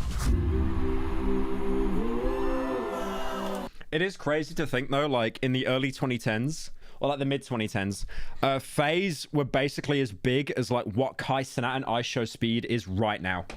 You have one chance in life to be a part of something like this. Yeah. FaZe Clan is the spark that ignited a generation, dominated the internet, united strangers, and forged an unstoppable movement. But where there's lightning, there's always someone trying to put it in a bottle. It is the FaZe more like fell off. I mean, I'll be honest, everyone falls off, right? Everyone falls off. Like, it happens to everyone. Like, I Show Speed now, probably he's the biggest streamer on YouTube. He's gonna fall off. And there'll be another high energy kid that takes over in like within the next decade. Like, everyone has their time, and then they, you know, disaster. everyone has that kind of twilight in their career thing. And it only continues to get worse. The downfall of FaZe was one fueled by greed, a corporate takeover led by a mysterious figure quietly lurking in the shadows. This guy's whispering in my ear like, your life's gonna change forever, you're gonna be a millionaire, this and that. Why have I heard this story 50,000 times, by the way, with... There's a game with some graphics called Chambers coming out whenever. Will you come play the demo right now? Thank you, Has D31 for the 10. Are you gonna play /stream Avowed? Am I gonna play or stream Avowed? No, probably not, I'll be honest. I didn't enjoy Kingdom Come, so I'm gonna hate Avowed. I'm probably gonna give that one a miss, little bro. Sorry. I give it the 10, though. Anyway, I was gonna say, I love how this story is told time and time again, by the way, about how someone in LA gets a bad manager, and then that manager just runs everything into the ground. A never-ending... LA scares me, man. LA scares... I mean, okay. I don't want to mention his name, but I'm going to do it anyway. Too Mad, right? Too Mad, who died, as we all know. He was always very erratic, eccentric, ADHD to the extreme, right? He always had that high energy. And then he went to LA, and he literally, they pumped him full of drugs. Like, he was doing so many drugs. I remember TMZ came out with the autopsy a couple months ago saying it was a morphine overdose. Like, how the fuck do you get how'd you get your hands on, like, medical grade morphine in your apartment? What kind of dealer gives you that? Like, it's probably easier to get heroin than, like, medical grade morphine. Game of divide and conquer. LA genuinely scares me. Like, that is a terrifying place. I've been there. I went there once, and again, I know I say this like a broken record, but I was offered crack when walking on Venice Beach about 5 times. That place sucks. Cat and mouse. I will never be like you. I will never take a check. Etika went to LA and started doing drugs too. I don't know. I think Etika always had mental issues though, right? I think he talked about it. He talked about, I'm not sure what he was diagnosed with, but he always had like multiple things going on, and then, you know, well, just everything, all the drama on the internet happened, and he was pushed. And it's so sad some of y'all are taking checks and deals. A revolving door of billionaires, royalty, suits with more money than... It was bad because you're on Venice Beach. Yeah, that's a fair point. Yeah, I always hear like Venice Beach is just crackhead central. God forced their way in, planted their flags, and claimed the logo as their own. But there was just one problem. Money doesn't buy what a logo represents. Growing up in the early 2000s was simple. It was an era of flip phones, shopping malls, and movie rentals. Oh my god, flip phones. Have you guys seen the Matrix phone? Hang on. You can buy the... Okay, I know this sounds like an Andrew Tate bit, but you can actually buy the Matrix phone. There it is. Look at that. Not that. That sucks. That's a real phone. But look at this. What in the... What? Look at that phone. Oh my god, that phone. I want that phone. That is the most clunky phone imaginable. But I want it so badly. That was a real phone. There it is. It was to promote the Matrix Reloaded cinema. But if there was one thing that stuck with me the most from my childhood, it was that those damn video... Have you watched Cyberblight? Yeah, I watched the latest episode. Video games were gonna rot my brain. It looks like a bomb. Yeah, it looks like Battlefield 3 C4. From Okay, so this isn't accurate because he turned on his Xbox and he didn't have to send it away because he got the red rings of death. finding my first diamond in Minecraft to screen cheating in Halo and even establishing a crippling gambling addiction at the age of... Okay, how poor were you? Like, you're you're playing a 360 on like a 2001 TV. I get it. Okay, I get it. You're going for the nostalgia element. But you got a console that came out. When did it come out? Like 2006? When did it come out? 2005. And you're playing on a TV that came out in like 2000. Look, dude, it's still got the VHS player on it. I feel like I'm playing Poppy Playtime. I'm about to put like a tape in and get some more lore. Of 10, video games completely consumed my childhood. No, I had a CRT as a kid as well, but it didn't have a VHS player on it. Now, I'll be the first. That's a 90s TV. Yeah, that's what I mean. To admit, gaming wasn't considered cool back then. Honestly, most people just thought it was made for nerds. But then someone jumped off a crane, spun around 3 times mid-air. Okay, is it really bad when I saw that? I thought that was the mom get the camera clip. We've all seen that, right? I mean, I'll be honest, it's that viral. It's...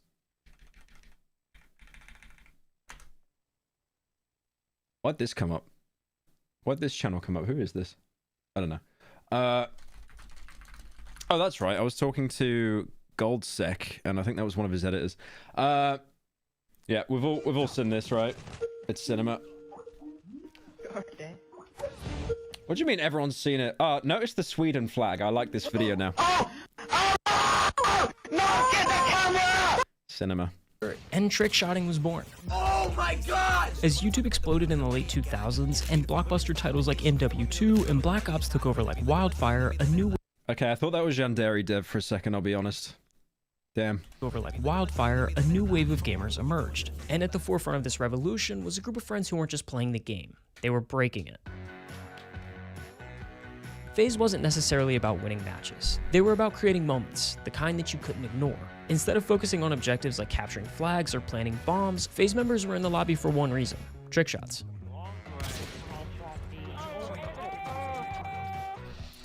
Dude, the reactions of all the kids like soy facing, it kills me. It absolutely it never get. I remember always clipping all those and using them in MLG videos. Everyone did that. Oh! Every trick shot was a performance, and FaZe turned these performances into art. Their iconic ill cam montages sync perfectly with music, transform simple kill cams. His sensitivity was that high, his model wasn't even looking down the scope, by the way. Into viral phenomena. These videos weren't just highlights, they were cultural statements. And every last detail was so effortlessly perfect. What it was to like be asked to join FaZe back then. I cried. No contracts, no anything. Like it wasn't even a question. If you played Call of Duty during that time, your dream in life was to join FaZe. What started as 3 guys. Oh my god, is that FaZe Rug? I forgot FaZe Rug actually did I forgot he actually did trick shots, because now he just does like, what does he do? He just does like, it literally just Ryan Trahan. Fuck my life. He just does Ryan Trahan kind of... Dude, those views are crazy, though. I tried the most exclusive restaurants in Japan. I stayed in every weird hotel in Japan. I ate only convenience store food in Japan. Living only off vending machines in Japan.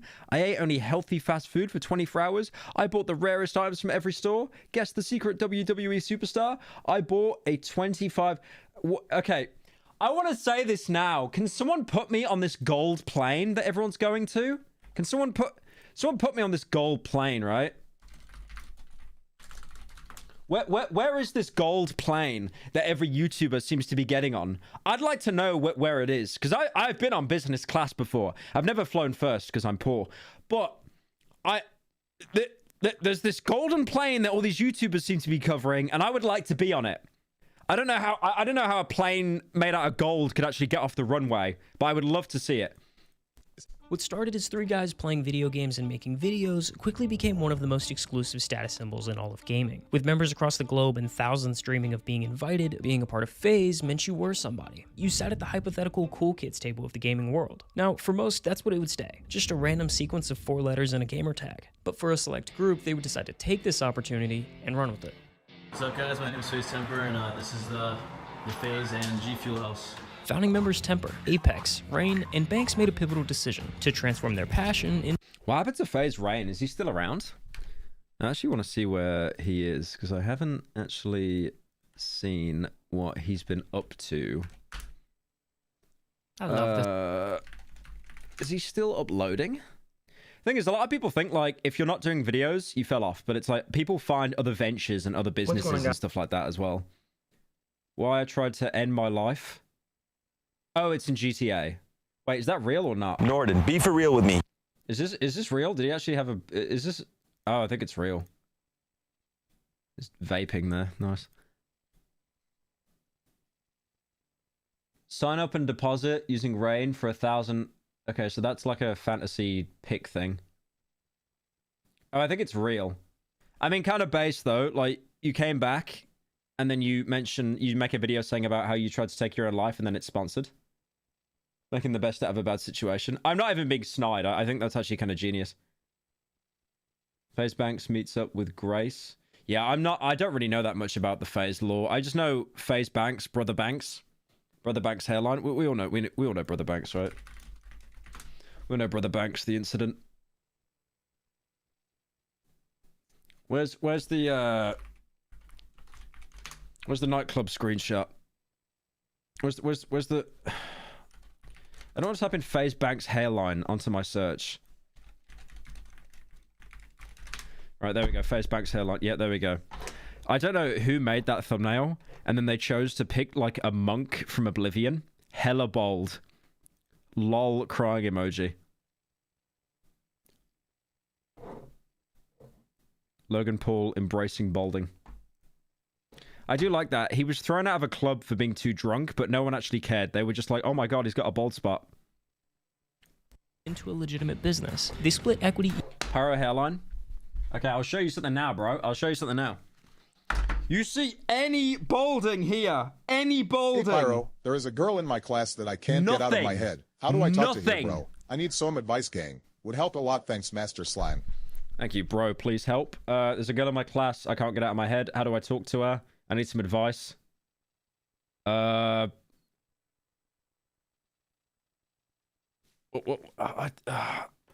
don't know. Just do a backflip on the desk like Aisha Speed did. That usually works 9 times out of 10. Equally among themselves, each taking 20. You are completely bald. I don't know what you're talking about. Shut up. 5%, and began laying the foundation for what would become a viral empire. So I'm here with Richard Banks, my new roommate. They decided to take the Xbox parties into real life, moving into a house together in New York. So I'm gonna be moving from California to New York. Yeah, this is not something I really planned on doing. The New York house wasn't about calculated moves. It was a natural evolution that I think just about every guy ever has gone through. And by sharing a space, they created this environment where creativity thrived. And there's... Why did everyone do this, by the way? Do you remember when KSI lived with his family, lived with Deji, and they just prank each other by, like, putting cream on each other, like shaving cream? This energy was captured in every piece of content. I love that so much. Without even realizing it, they pioneered... God, YouTube back then was so easy though, man. It's like, I'm going to throw a bucket of ice at you and that'll be a 5 million view video. And now you've got to rent out the pyramids of Giza. The Content House model. Team 10, Hype House, and countless others would later replicate this formula, all creating carbon copies of this exact strategy.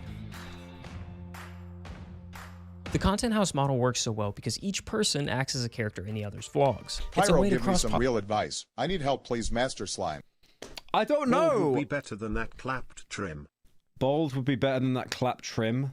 Thank you, mommy, for the... Is that my own mum? That could be my mum. She watches my streams. Mom! Mom!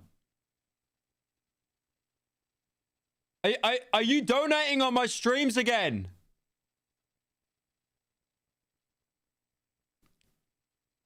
Okay, she's not responding. She might have passed out.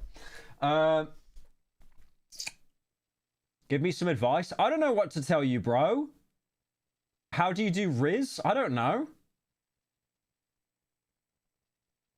I don't know. Like, if she's got a DS, you buy a DS as well. You go on the Picto chat where you draw messages and stuff. Pollinate audiences. If one member succeeds, everyone succeeds. And my god, did FaZe Clan blow up during this era. Yeah! Does Pyro even have a girlfriend? Yeah, your mom, she came over last night.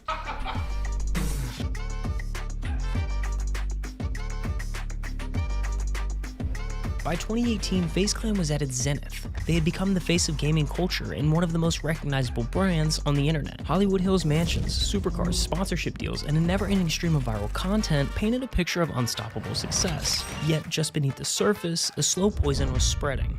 Lavish spending, strained relationships, and the relentless pursuit Pyro, of growth. how did you get Ida? Bro, you gotta get me help or I'm gonna get murked in the streets by Slime Gang. This guy's done 3 donos now. Okay, chat, we need to help this guy because this is the third. He spent $30 in 3 minutes. This guy is like begging for girlfriend advice. Chat, can we help him out? Do we have anything here, like any kind of advice that he has that he can get W Riz?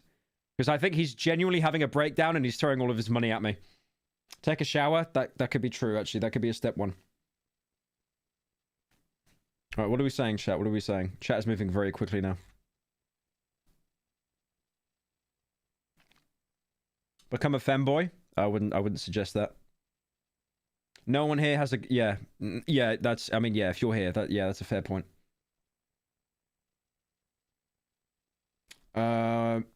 You scare women away? Fair point. That's why you're here. Talk to her nicely. Find common ground.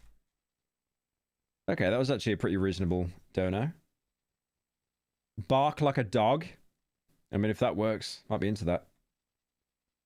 Look for common ground. Have an interest. True. Learn her favorite song, then murder her. Why did I read that out loud? If you spend $30 to get advice on how to talk to a girl, it's over. It could actually be over. Gift her a wheel of cheese. Trust me. Okay, that's clearly worked for him. You might want to do that. You might want to do that. You know what? I'll be honest with you. Okay, this is the only advice I can give. Walk into the classroom, right? Walk into the classroom, okay? And just start playing Bladey out your phone as loud as possible. If she walks out the room, that means it's never going to work out. If she falls into your arms, it's done. Oh my god, he's still going. He's still going. He's still donating. He's still going.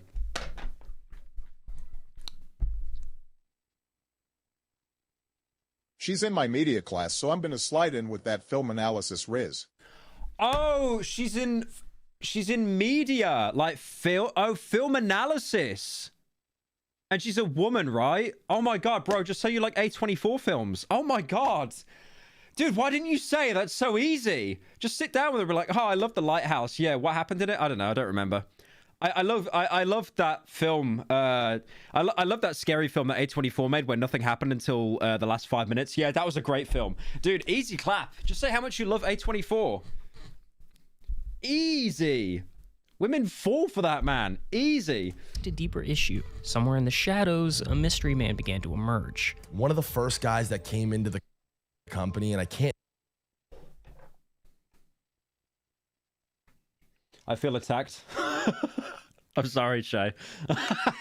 I'm sorry. No, Bro really came into a Pyro stream expecting GF advice like any of us get laid SMH.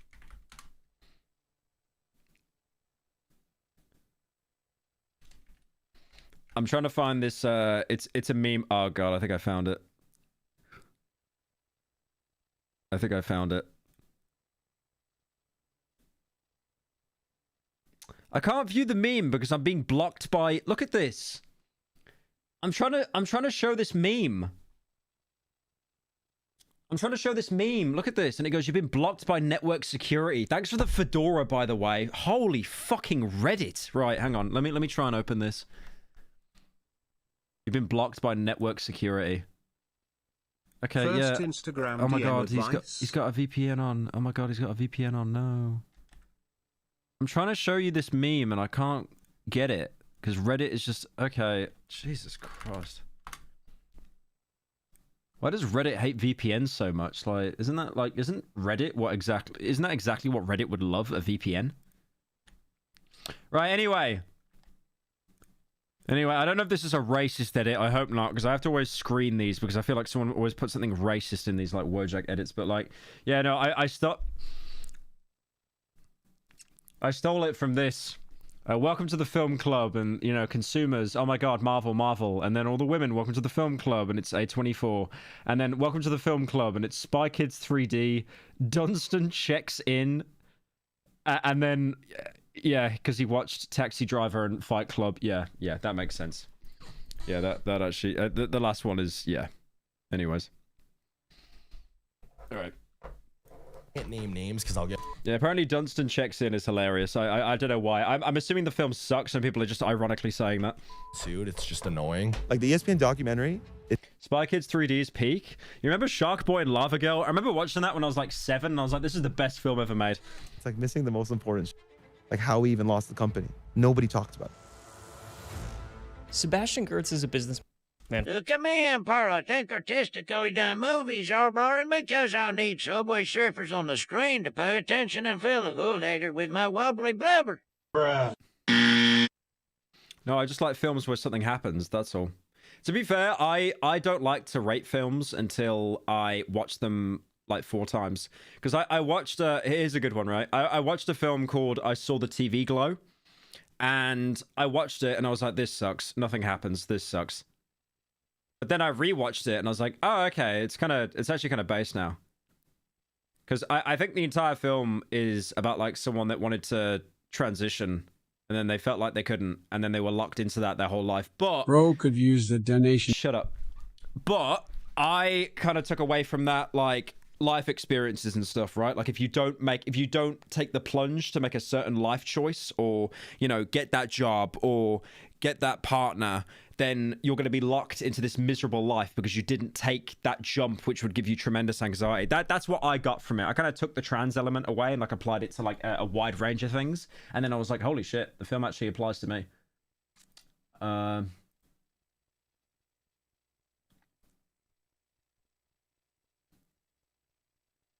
Wait, was that Dono? Joe Biden? What do you mean final stream? It's my last stream before I move.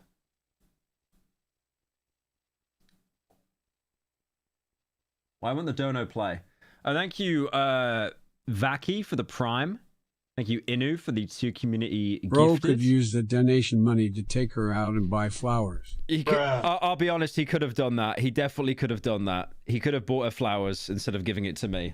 An already established millionaire, but, you know. From Norway, who's a bit of a virtual ghost on the internet. Outside of a few inactive social media accounts and a blog post from 2009 that claims that Sebastian was a common fake flexer at Stockholm nightclubs, there was honestly very little I could find about his personal persona. But I did notice a bit of a recurring pattern in his corporate strategy. Oh my god, he's still going. He's still going. Dude, the guy that wants me to help him get Riz is still going. Bro, what's my first message on Insta DMS? He'll screenshot whatever you tell me to do and post it on the Discord. Okay. In Yankee Authentic on Discord BTW. Okay. You want... Pyro, are you going to buy the official Harley Quinn fart comic? No, I'm not going to do that. Thank you for the 10. What do you want the first DM to be? Okay, ask her what her opinion is on Shark Boy and Lava Girl. There you go. Just don't even say hello. Don't even say hi. Just say, what is your opinion on Shark Boy and Lava Girl? And type it in all capitals as well. I think that'll work out perfectly. There's dozens of registered companies under his name that filed for incorporation and subsequently filed for bankruptcy a few years down the road. Now, in 2014, Sebastian started a company called Hubrik.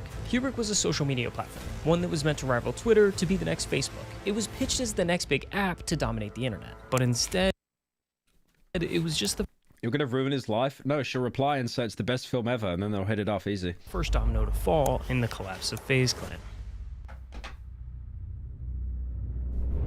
The saga of Hubrik and FaZe Clan starts back in June of 2015, when Sebastian Gertz reached out to FaZe founder Temper to discuss how he could break into the esports industry, and shortly after, both Temper and Banks were on the next flight out to Norway. Whatever was said in those early meetings must have left an impression. I think managers are some of the most sleazy people. Not all of them, but I think some of them are just so, like, they will promise you the entire world, bro, and then they just drag you into this pit of absolute despair. The amount of YouTubers I've talked to who have had like sleazy managers and stuff is crazy. Because over the next several months, Banks and Temper made repeated trips back, first to Norway, then to Berlin, and then to London where Hubert had satellite offices. Each visit seemed to solidify their connection. Why do they... Okay, can I say this as well? Why do managers always look the same? They always wear a black shirt. They're always like a little bit out of shape. And then they always have like $500 sunglasses with denim jeans. It's every time. Every time without fail. There's always a white guy as well. With Sebastian playing the perfect host. Where do you think he's gonna be when the revolution comes? Personally, I'd feel bad for executing him, but hey, it is what it is. Gunshot. Thank you, Annan, for the 10. Black skinny jeans in summer.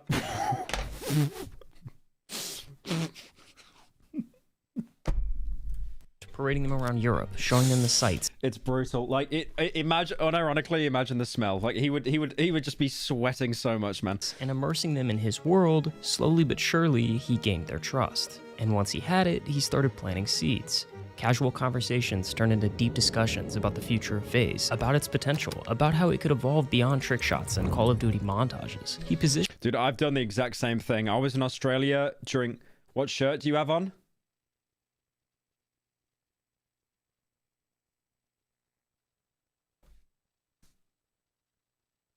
Oh shit, I forgot to take it off.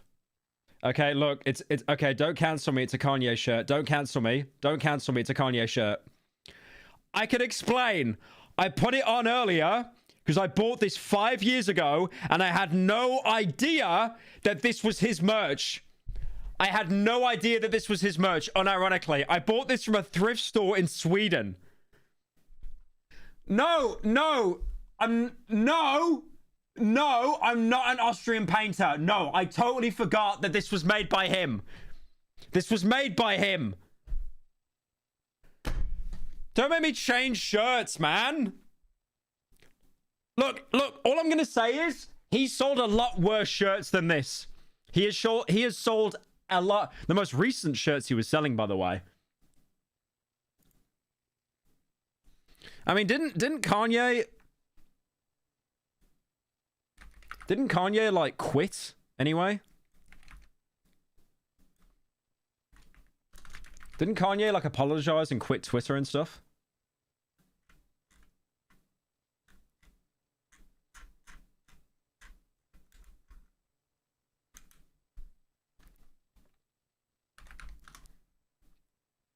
He got worse?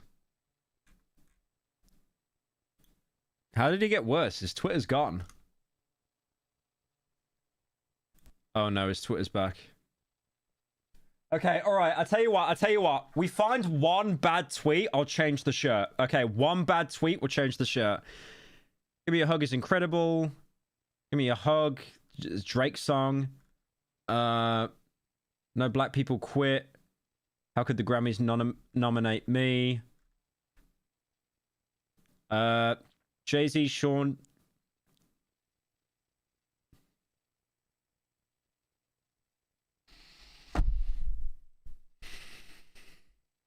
All right, fine.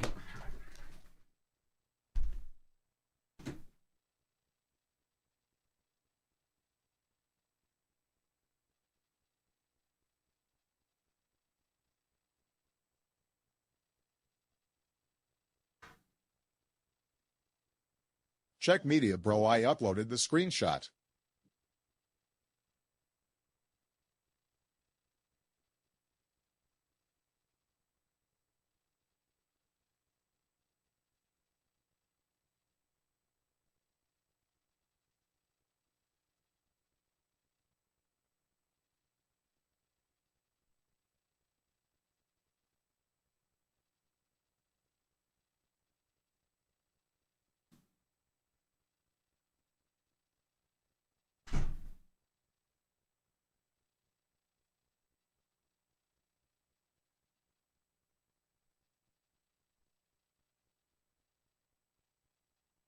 Right, I think that's a chapter of my life I need to put behind me, okay? All right, I can't even wear the shirt again now. God damn it.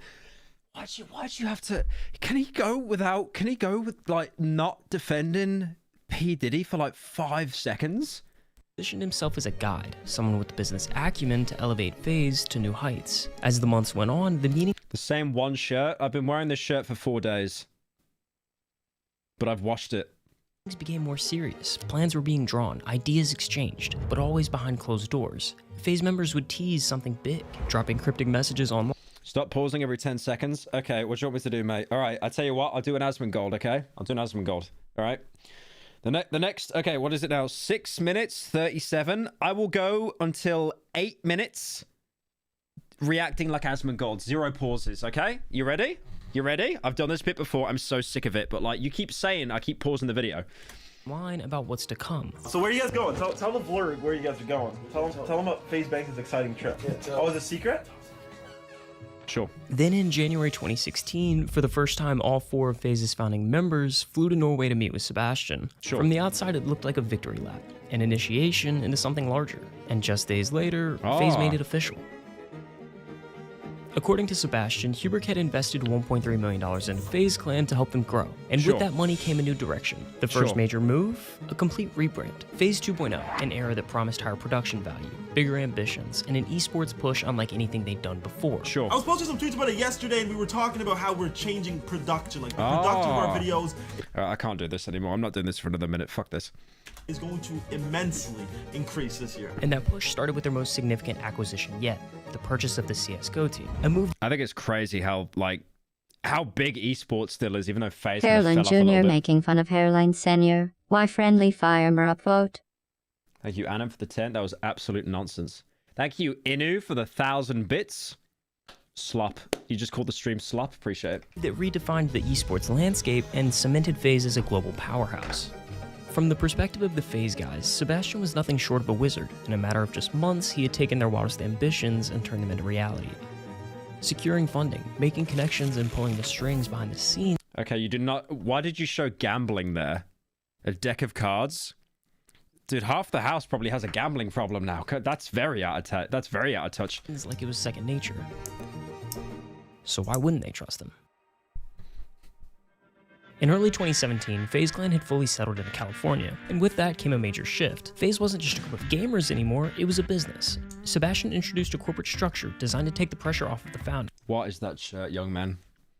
Look, my fashion sense is washed, but look at that hairy art. Look, was that... Okay, this better have been filmed in like 2010, because wearing a V-neck, that's a dangerous game. Designed to take the pressure off of the founders, letting them focus on what they probably says Vlone on the back of it. Did best, making videos while the executives handled the rest. Leading the charge was Lee Trink, a music industry veteran best known for launching Katy Perry's career. He wasn't a gamer, but he knew how to build brand. Why is he so red? Is he okay? Why is he so red in that picture? Is he actually Sorry, okay? Pyro, can you pause the video for 5 seconds? I need a drink, sorry. Yeah, I got you, I got you. Okay, you can continue. Sorry chat for this. V-necks go hard. Okay, mate, look, you listen to Pyro more in 2025. I don't have a problem with that, but you don't need to let everyone know. And turn cultural moments into business empires. With Trink and his team securing deals and partnerships, FaZe was scaling faster than ever. Their newly hired chief creative officer had even locked in a production deal, greenlighting 2 TV-level series in the FaZe Cast and FaZe Full Throttle. But there was just one problem. Why did they expand into like everything? Even Sidemen haven't done this. Sidemen are like the biggest YouTube group, I'd say, right now that are English speaking. And even they don't do this kind of stuff. They just do... I don't know what they do, just Among Us. Money. The $1.3 million from Hubert was running out fast. Sebastian needed a new investor. We need a sponsor, please. Angry Birds, save us. NordVPN, save us. I also want to apologize to everyone out there that checked my Instagram and you saw that horrendous post that I made on Instagram. That probably caused a massive amount of people to want me dead. I don't blame you. I didn't even get paid for it as part of a contract. Michael Stang Treshow, son of Millie Marie Treshow and the 7th generation heir to the Treshow family fortune with a $4 billion net worth in 20... Nepo! Dude, you know Jake Gyllenhaal's a Nepo? Hang on. How'd you spell his name? He's a very good actor. I love him. Look, Jake Gyllenhaal family. I know this. Gyllenhaal... So Jake Gyllenhaal is part of the Gyllenhaal family. And they're a Swedish noble... Shut up. Don't say anything.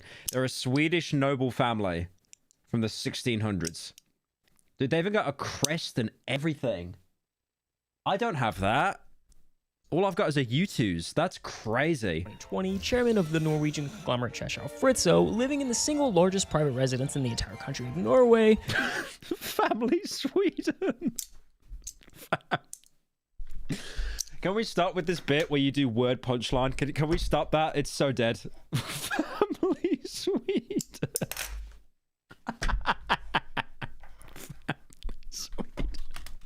And the car collection of all of our dreams, by all means, Michael Treschow is him. According to a few Norwegian-based blog sites that I've loosely translated into English, Gertz and Treschow actually loosely translated, bro. You run it through Google. Come on. Seem to go way back. I couldn't pinpoint exactly when or where they met, but in the spring of 2017, Sebastian began pitching Treschow on the future of the internet. Word punchline? Yeah, literally. Kubrick. And the pitch looked something like this. In a lawsuit filed in 2018, Treschow alleged that Gertz provided him with a pitch deck, one that outlined the capabilities of this app, such as online shopping, the ability to book events and travel, and... Was that AI art? No, that's The Division. Yeah, it might as well be AI art. That game fell off. Online shopping, the ability to book events and travel, and even downloading and watching movies produced by Kubrick's partners. Warner Brothers, Sony Pictures, Paramount. I'd be so terrified of signing something from a manager because I swear they will always put like at the very bottom or like hidden somewhere. We own you. Pyro, for the love of God, you ignorant and insolent twink. Check your Discord. People in chat are telling you. Where? What are you talking about? Check Discord. Yeah, can you check Discord? Check the Discord, please. I sent the DM. Oh no. Oh no, he didn't fucking do it, did he? Oh no.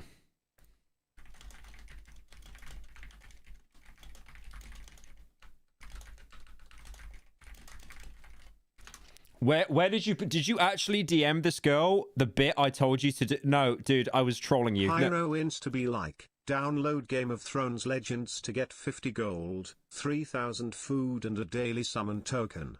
Secure your legacy now. Link in my story. Thanks to Game of Thrones Legends for sponsoring this video. It was a contract! Yeah, laugh the track. Laugh it up.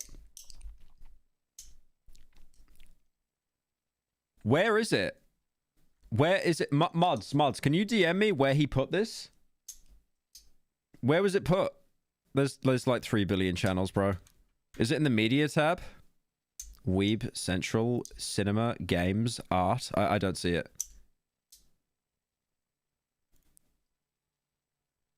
Who's this? Dude, why you got my face as your picture? Why you got my face as your picture? Where is the chat, you morons? You're asking me to look at this thing and I can't find it.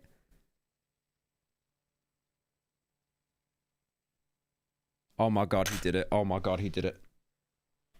Oh my god. Okay, we're giving a crying emoji for that one. Oh my god. Right. How bad is it? Right. Censored it all out. Good boy. Hey, sorry. I was just wondering. Wait, let me do it in his voice. Hey, sorry. Blushes. I was just wondering what your opinion on Shark Boy and Lava Girl is. I honestly think it's better than Barbie, to be honest. Blushes. Mate, you're absolutely washed. What are you doing? What are you doing? I'm finding out where you are, and I'm actually reporting. I'm reporting you to the school. Yeah, all right, can we flood him with sub emojis? Clown him. Okay, I will be honest. It's kind of based that you did that. It is kind of based that you did that. I respect it. You actually took the risk. Okay, I do have respect to you because you did it. You actually tried it as opposed to never doing it. So I do have mass... Oh, no. Guys, we got to give him respect. We got to give him respect. What's his profile picture? Is that Ryan Gosling as Gordon Freeman? All right. Okay. What can we hit him with? What emote?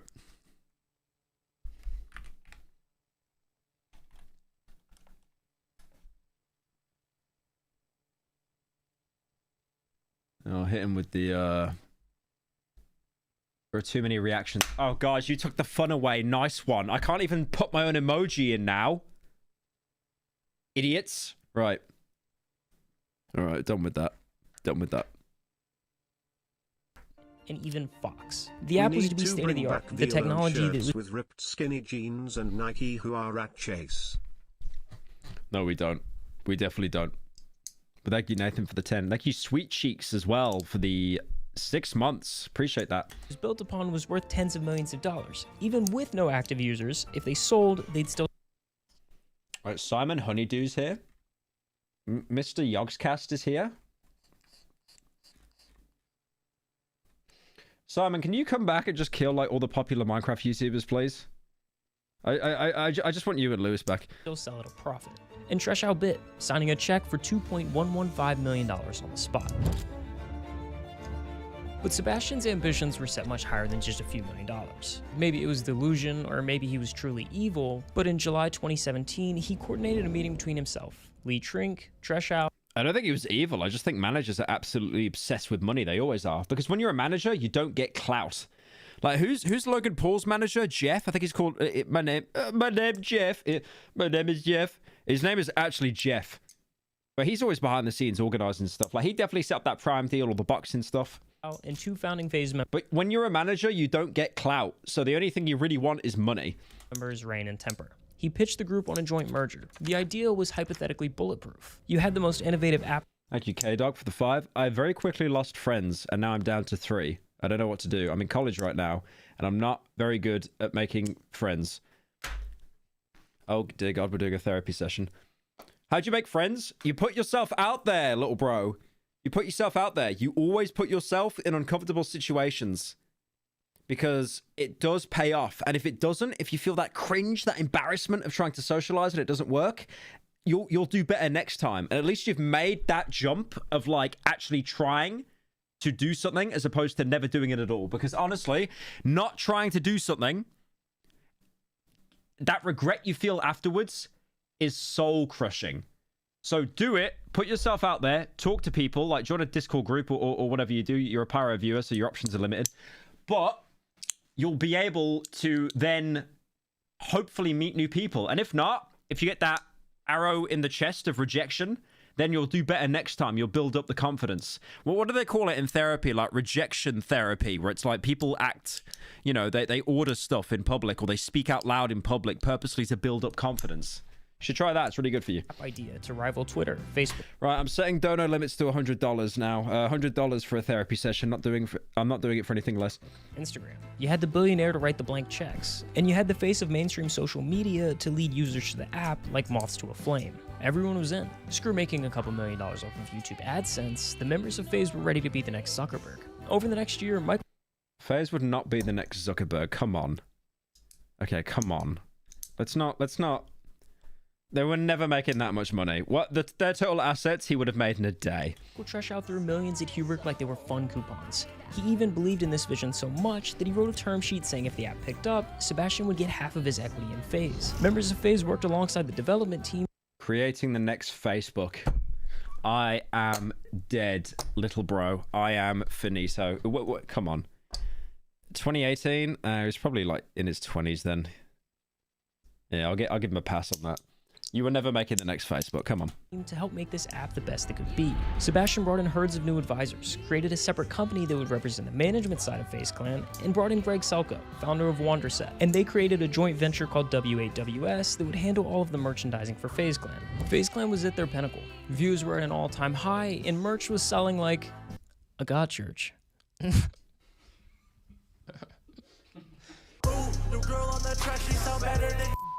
And in summer of 2018, the merger was signed and set into stone.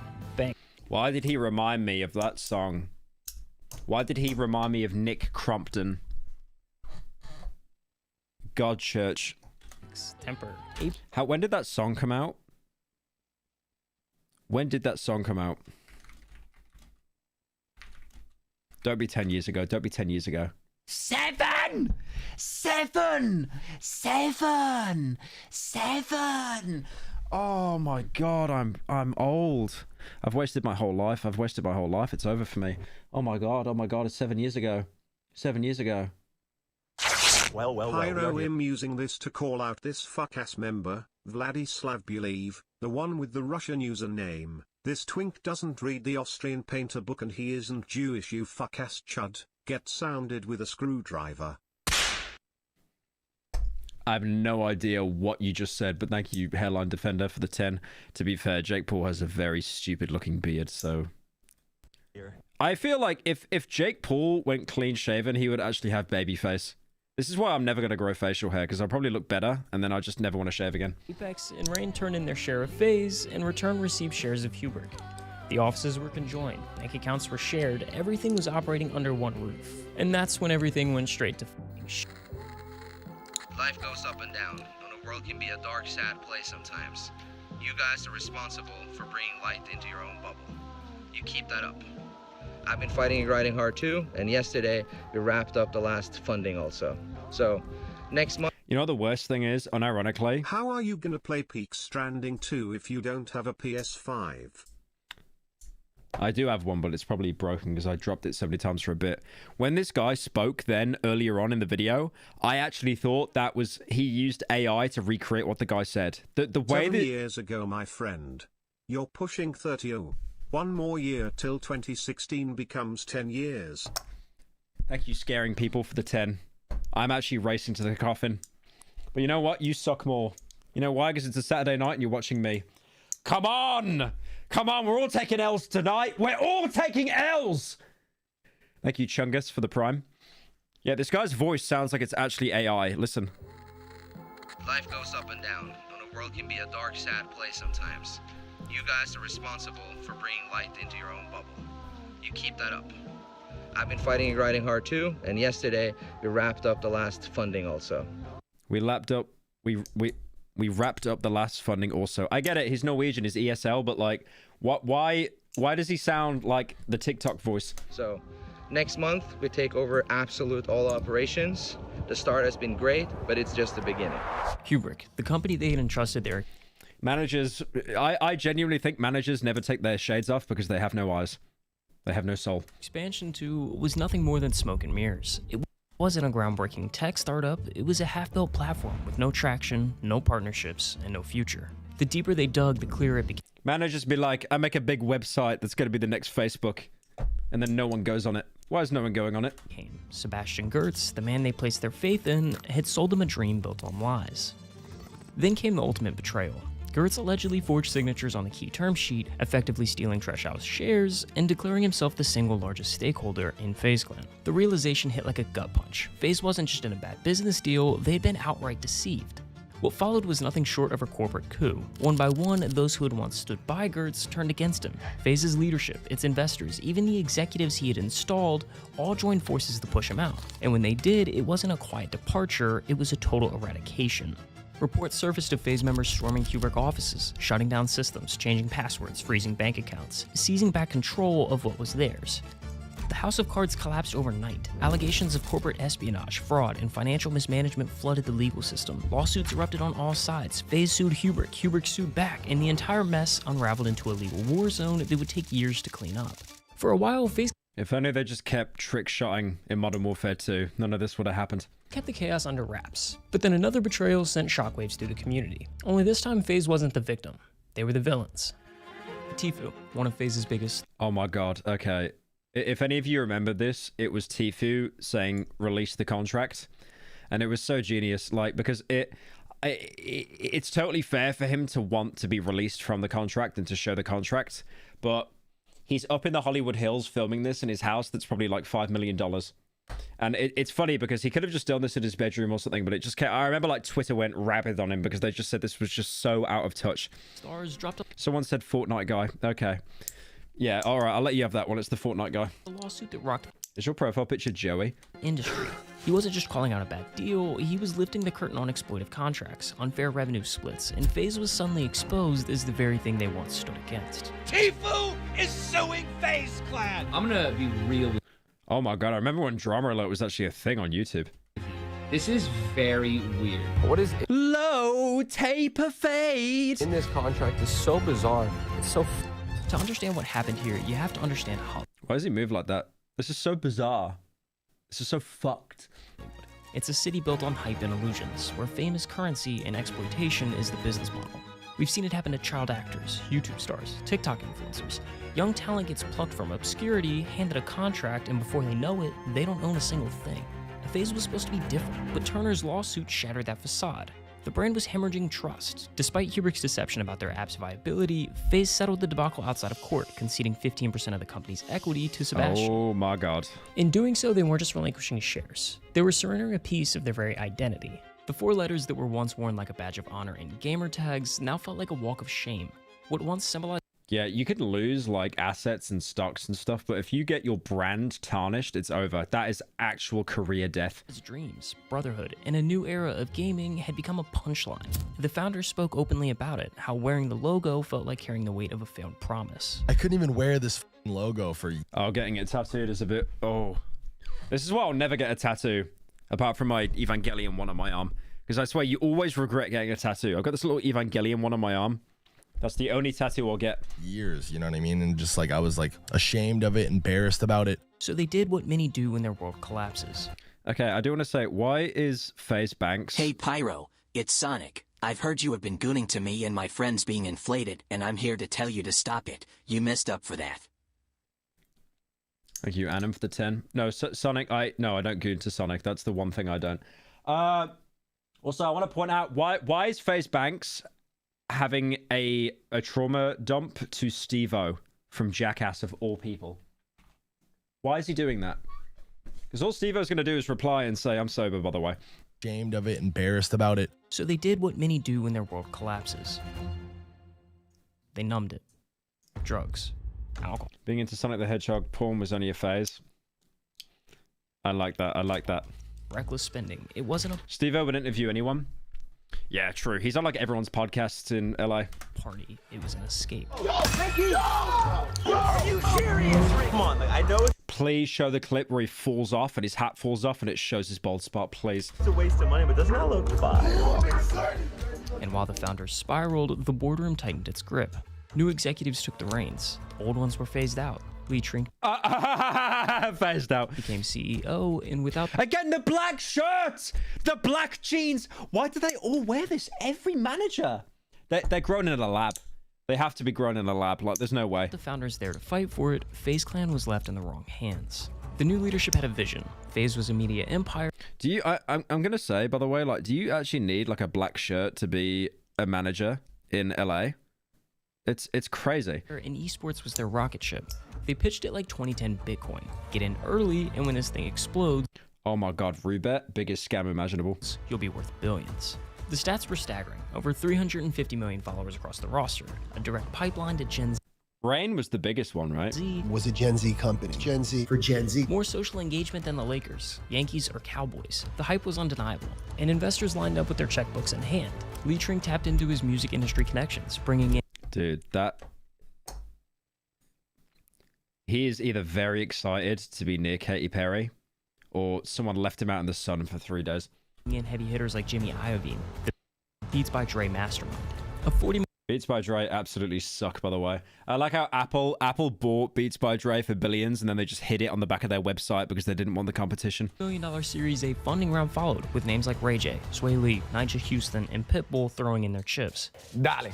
Dude, I love Pitbull, though. I remember that Internet Historian video where he did that story, like, talking about how Pitbull went into, like, the middle of Alaska to do a show because everyone, like, butted the votes, and he still did it anyway. With millions in fresh funding, FaZe went all in. A sprawling 33,000 square foot headquarters. New esports rosters in Valorant, Rocket League, Apex Legends, and even PUBG Mobile. High-profile celebrity signings in... Yeah, PUBG fell off as well. I know it's still... It's popular I like how FaZe Banks always wears a hat hoping people will forget his bald spot. Man needs to book a flight for you and him to get a hair transplant in Turkey. Thank you. You're both losing your hair for the 10. Yeah, I don't know how much longer I've got with my hair. I give it a month. Bronny James, Snoop Dogg, Offset, Juju Smith. A bar in your office is not a great sign. Also true. Schuster. And then the biggest leak yet, FaZe was going public. Through a merger with B. Riley Principal Yeah, I know they went public. I saw the critical video on it. Group, they announced they'd be the first gaming org on the NASDAQ. From the outside, FaZe had arrived. The first esports org to hit the stock market. Millions in funding, celebrity partnerships, mainstream crossovers. They had won. I like how it's Pyro, show us your crown and hairline or give us member perks. The choice is yours. I've shown my crown before. I've shown it. No balding. Tip on No getting balding. tattoos, get something with meaning, or something you made yourself. Every tattoo I get either defines my past, or resembles a book I finished as a medal. I hold no regrets for any of them. Thank you, Rez, for the 10. Right, so you've got Twilight Breaking Dawn book on your arm. I don't think I'd get that, honestly, but I respect it. One. Or so it seemed. Does Snoop Dogg even make music anymore? I know I'm not one to talk about rap, right? Good Kid, Mad City, Metro's Boomin' Track, Triple Red. But does he actually make music anymore, or is he just like the collab man? Behind the scenes, the executives were cashing in. While the brand expanded, the C-suite was quietly patting their pockets. He still does? Approving lucrative bonuses and compensation packages stuffed with equity, voiding settlement agreements, operating without input from majority shareholders. They weren't focused on building... Has a Harry Potter tattoo for each of the books. You would actually have more tattoos than the entire sleeve in Far Cry 3 when you beat the game. FaZe's future. They were focused on extracting as much value as possible before the inevitable collapse. FaZe Clan... Okay, roulette never goes that high. If anyone doesn't know what this is, it's roulette. You put crypto on, and you basically place a bet of when the rocket is going to crash. And if you put a bet here, you can't keep going. It pulls out. But it never goes that high. I played roulette once, like 4 years ago. It never goes that high. It's a scam! Never do crypto betting. Never do it. Never do it, everyone, or I'll shoot you. It's bad for you. FaZe Clan's stock market debut seemed like an overwhelming success. The share price, which opened just above $10, skyrocketed to a peak of $23.37 by Hello August 30th. /Sweden Cynical. Are you playing anything today, or is it trough filling only? It's a day of trough filling. It's my last stream. I meant every book I've finished writing. Oh, every book you finish writing. Okay, no, that's actually cool. I like that. I respect it. First, an impressive surge in just under a month. Reality came crashing down when FaZe released its Q3 financial statements nearly a month later, and investors began to see through the smoke and mirrors. The report revealed a jaw-dropping $130 million operating loss. As soon as shareholders saw the financial mess FaZe had gotten itself into, panic set in. Investors, realizing the company was essentially bleeding itself dry, ran for the exits. That's like one day of me multi-streaming. That's crazy. That's a huge loss. The stock price didn't just dip, it collapsed, plummeting over 95% over the next few months and eventually bottomed out at just 14 cents per share. This wasn't just a case of overvaluation, it was a complete loss of confidence.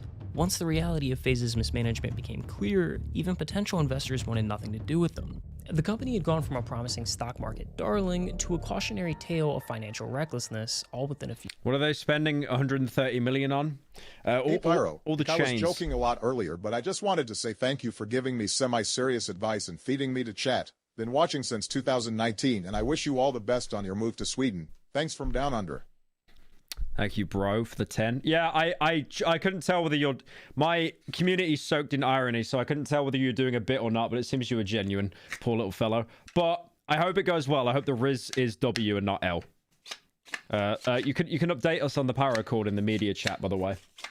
But yeah, they're spending 130 million every year on silver chains, obviously. Few months. They need a new chain every month. It gets a bit of dirt on it. They can't clean it. Hey, I just wanted to say thank you all for joining us here today at the funeral service for FaZe Clan. They had a great run, one of the biggest orgs in all of esports, gaming in general, really. And now they're buried 6 feet under. But when the stock was finally delisted and the last corporate stronghold collapsed... I love his voice. Could you imagine having a voice like that? It's so monotone. It's so monotone. I love it. It didn't mark the... So it's like it's such an iconic voice that voice could be played anywhere and you would instantly know like where it came from. End. It marked the moment that FaZe... Someone said Chungus. Okay, are we renting again already? The FaZe situation is 3 feet under the butt, Chungus. This is like the time Mary Poppins went down in the chimney and she got stuck while her little son was playing Valorant. Was up for grabs. And that's when the real threat appeared. The boardroom might have been empty, but the sharks were already moving in. Wait, Pie's in chat? Who's Pie? Wait, you mean like the actual... Isn't Pie a sum? Wait, who's Pie? Who is Pie?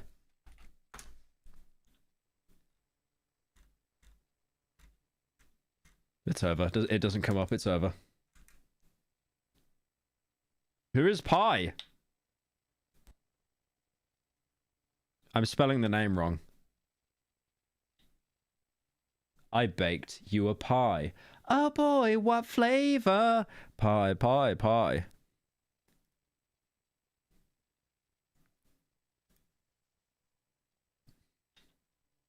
Oh hey oh hey oh hey oh hey oh hey oh hey oh hey oh hey oh hey oh hey oh hey oh hey oh. Shut up. Shut your mouth and sit down. Thank you for the 10. Investors. I'm cynical. I know it's probably quite confusing to like. The older generation on TikTok, like from the late 90s, early 2000s. But have you heard of the game currently in development called Shadows of Doubt? I haven't, Fidel Castro. I'm going to shoot you for that, Dono, genuinely. I can't believe that little girl said that. To the older generation of TikTok, people born before the year 2000, the older generation. The older generation. You know what? You know what I think of whenever I hear someone call me old? Let me pull it up.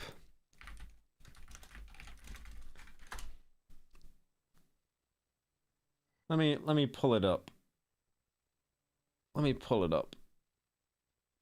Anyone calling me old? Fucking out! You wouldn't understand, Dad. You're not with it. I used to be with it, but then they changed what it was. Now what I'm with isn't it, and what's it seems weird and scary to me. It'll happen to you. No. It'll happen to you! One day you'll wake up and there'll be a TikTok trend that you know nothing about and you don't understand it. And then you've got to look in the comments section for the blue highlighted comment to get context because you're late.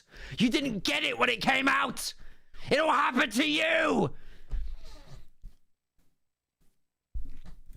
Companies, billionaires who You're all going to get old and die and none of you'll have statues made out of you. saw FaZe as a lifeless asset waiting to be repurposed. Another esports org to buy, another brand to flip, another cash cow. Last stream ever, thank God. Fair point. The founders had seen this play before. Dozens of people came in, to your point, got equity, they cashed out. These people are all writing their own deals and the ones kind of behind the scenes making everything happen, right? They don't give a fuck about us at the end of the day. It's all about money for them. They could roll over again, let someone else take control, and watch FaZe be rebuilt in someone else's image. Or they could fight. This FaZe is a movie. I like how every LA podcast is the exact same. They always have energy drinks on the table. Like sponsored energy drinks from some brand that they work with every single... Is that Giat? Is it called Giat?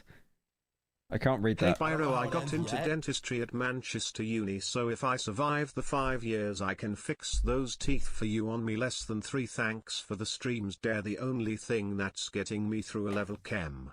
A-level chemistry? Bro, good luck for that. I was too stupid to do A-level chemistry. I hated GCSE chemistry. Bang, energy fell off. Yeah, don't they have like nearly twice as much caffeine as a Monster? But it's a... Thank you, Aisha, for the 10. Good luck being a dentist. First Pyro reviewer with a job. Crazy. Movie. This wasn't going to be a passive fight.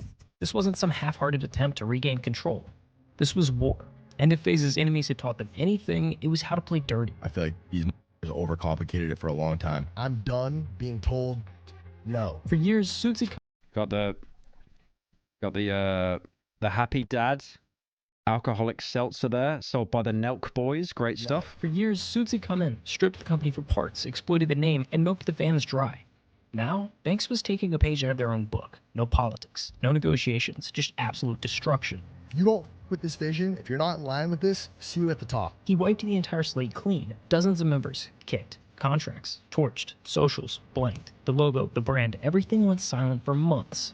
FaZe wasn't dying, it was shedding its skin. We're turning the chapter and we're doing new This wasn't about nostalgia, this wasn't about fixing what was broken, this was about burning the whole... I will be honest, I have not heard of FaZe in the past 2 years, so I'm not sure how well this rebrand went. Damn thing down and rebuilding it from the ashes. There's a lot of things that are going to happen, a lot of changes that are coming. For years, people said FaZe was over.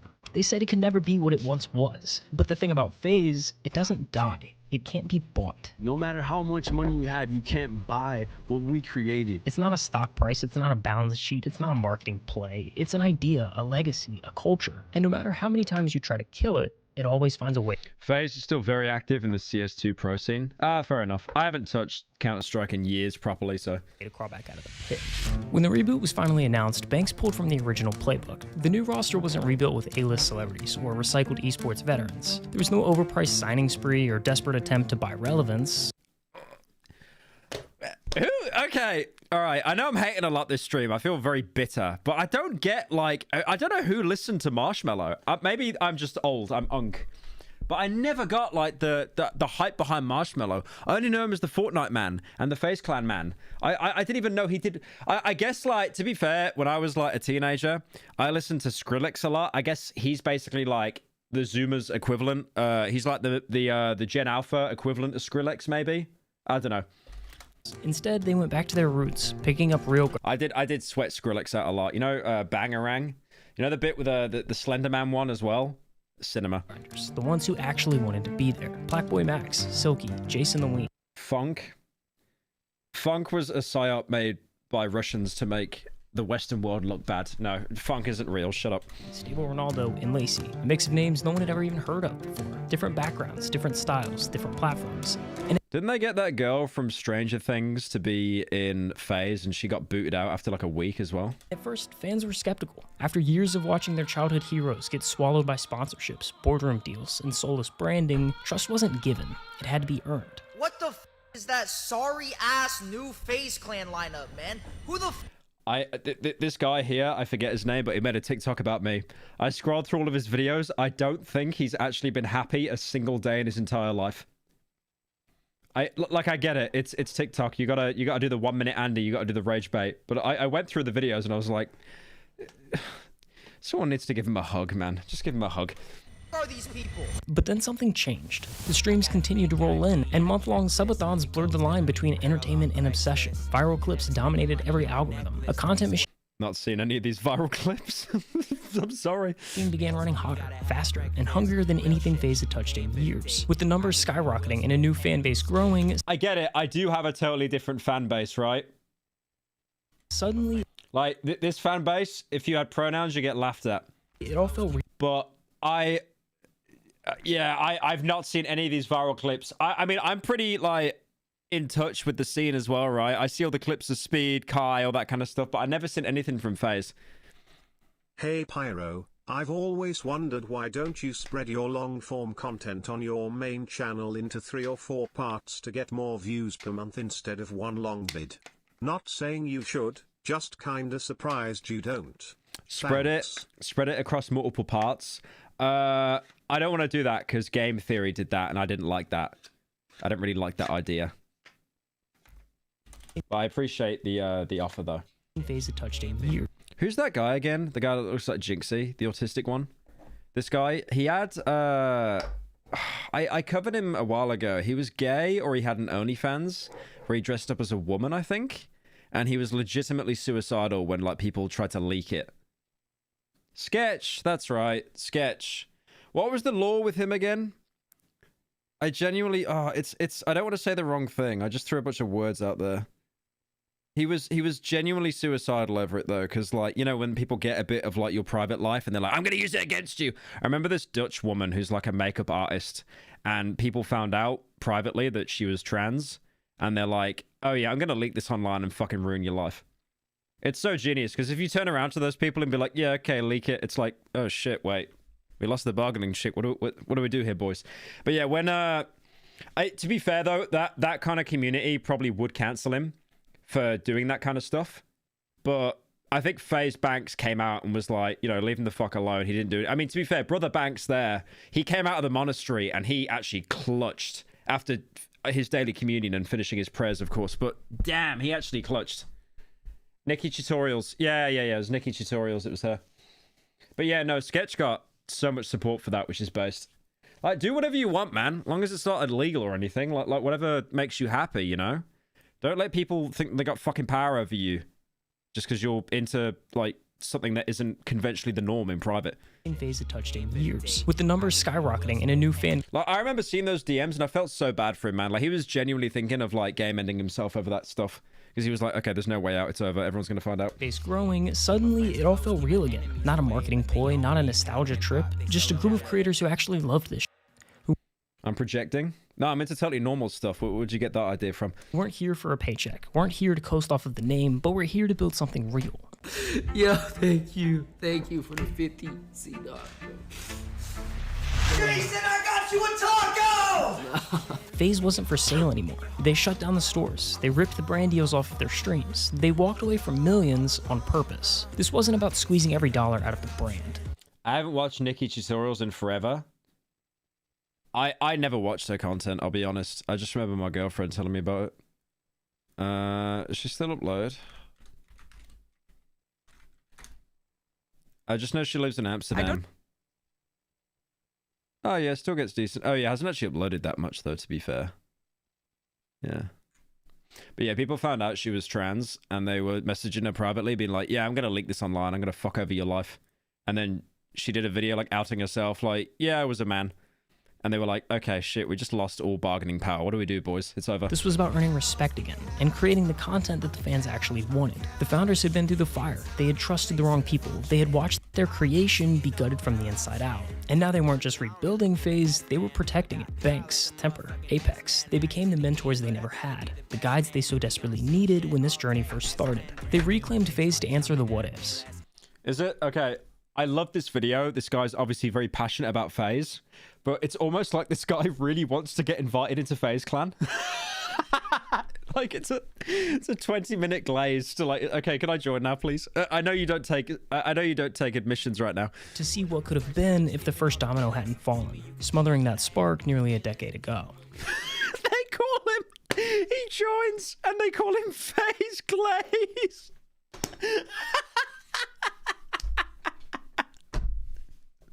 FaZe Glaze.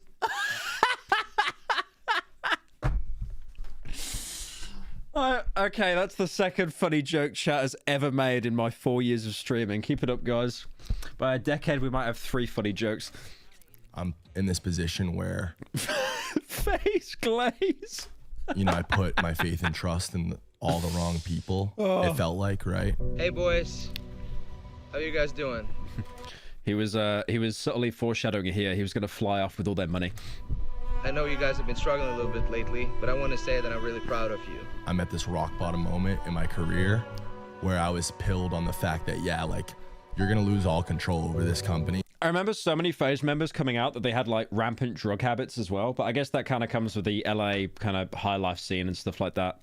We're in now, it's full time. I swear, when you're a creator and you're in that kind of scene where everything moves 100 million miles an hour, you either end up developing a drug problem or you end up developing a gambling addiction.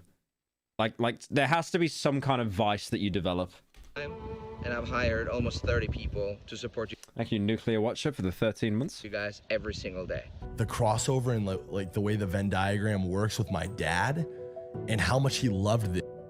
And his advice ringing through my head, trust yourself, trust your gut. There's going to be people trying to take this from you. Telling me and Tommy before we moved to New York. Before it even happened. And you think it's your dad being a dad, like, dude, shut the up. Like, we know what we're doing. It's not that serious. It's not that deep. We play Call of Duty. Like, calm down. Actually looks like a little baby there as well. I'll never be able to fully come to terms with the fact that, like, that's the note that my dad had to leave on, was seeing, like, me in that. Don't show the CCTV, man. Come on, don't do him dirty. FaZe Glaze, you won't get in at this rate. Tough spot, because he saw it, you know what I'm saying? It's horrible. Like, it's something that I'll... Ripping these broad daylight for weeks on end. Never.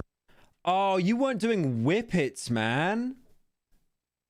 Oh, dude, come on. I'd rather you do heroin. You're doing whippets? 5-second high and it puts you in a wheelchair? Oh, man. Horrible. Like, it's something that... I didn't even know that he was on whippets. I'll never fully be able to, like... Kid drugs? Yeah, unironically. You know the high is literally 5 seconds. It sucks. That's why you need to go through so many cans. At least do cocaine. Okay, I sounded out of touch there a little bit. Don't do drugs. Don't do drugs. Make sense, you know what I mean? But it... That shit's scary though, man. Like, it takes the B12 out of your body. It puts you in a wheelchair because your brain just has no idea how to communicate with the nervous system. Like, once you're in a wheelchair, that's it. You never get that sensation back. It's over. It's his favorite thing that's ever been created. And that's kind of what I'm doing it for, you know what I mean? Yeah. Shit that kills your brain. I'm pretty sure every drug on earth kills your brain slightly. Like weed, alcohol, everything. Yeah, that's right. His dad passed away. Oh, I think that's why he went on a bit of a bender, because of his dad. Rest in love, Dad. Thanks for saving my life. Everything good inside me is only there because of you. You always be my hero, biggest driver. Save me a seat up there. See you soon. But that's what matters. The we're talking about right now, that is what matters. Yeah, I'll be honest. I'm very fortunate because I've never been through a time in my life where I've had to go through a family member passing, like my mom or my dad. I've had my grandparents pass away. Some of them when I was like, you know, younger, right? Like very young.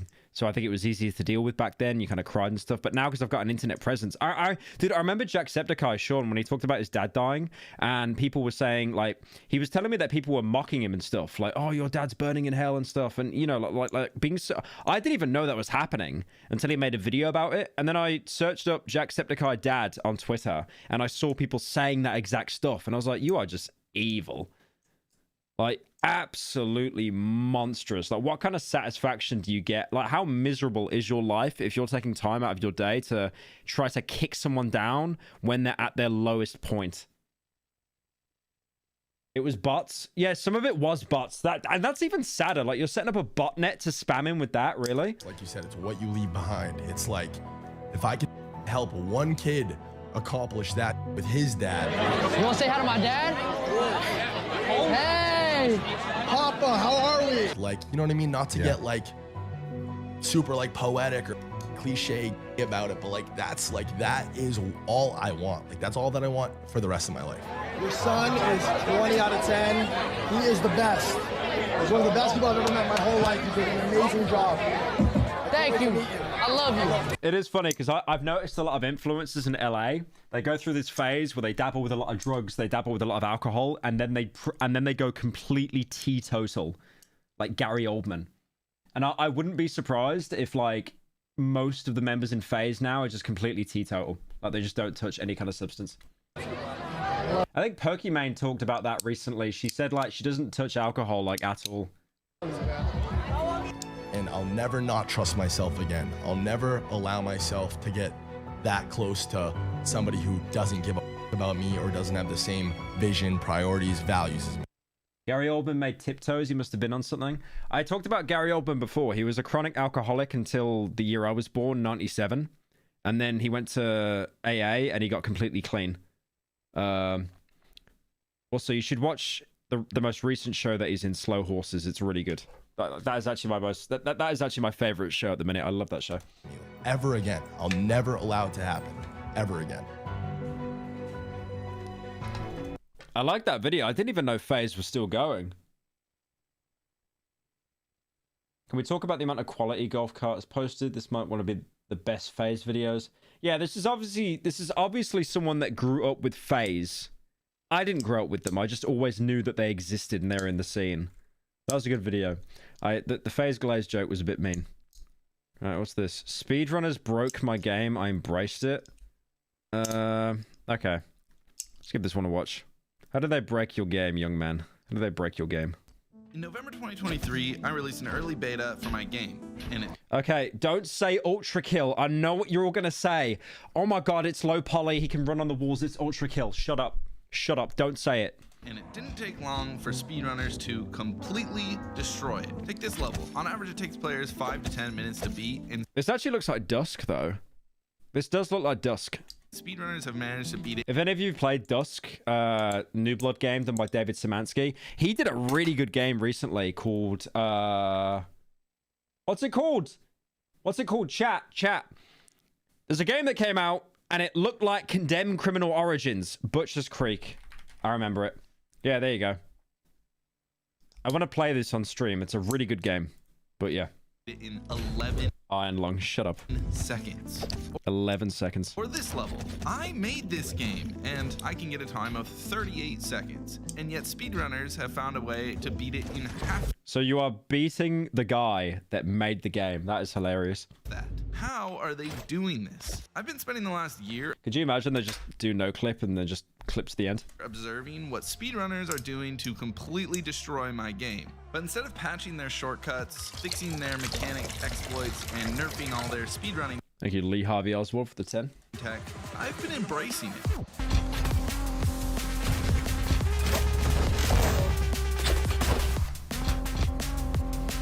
There is a job center. There's many job centers placed around the UK, by the way, for any of these speedrunners. Just so they know.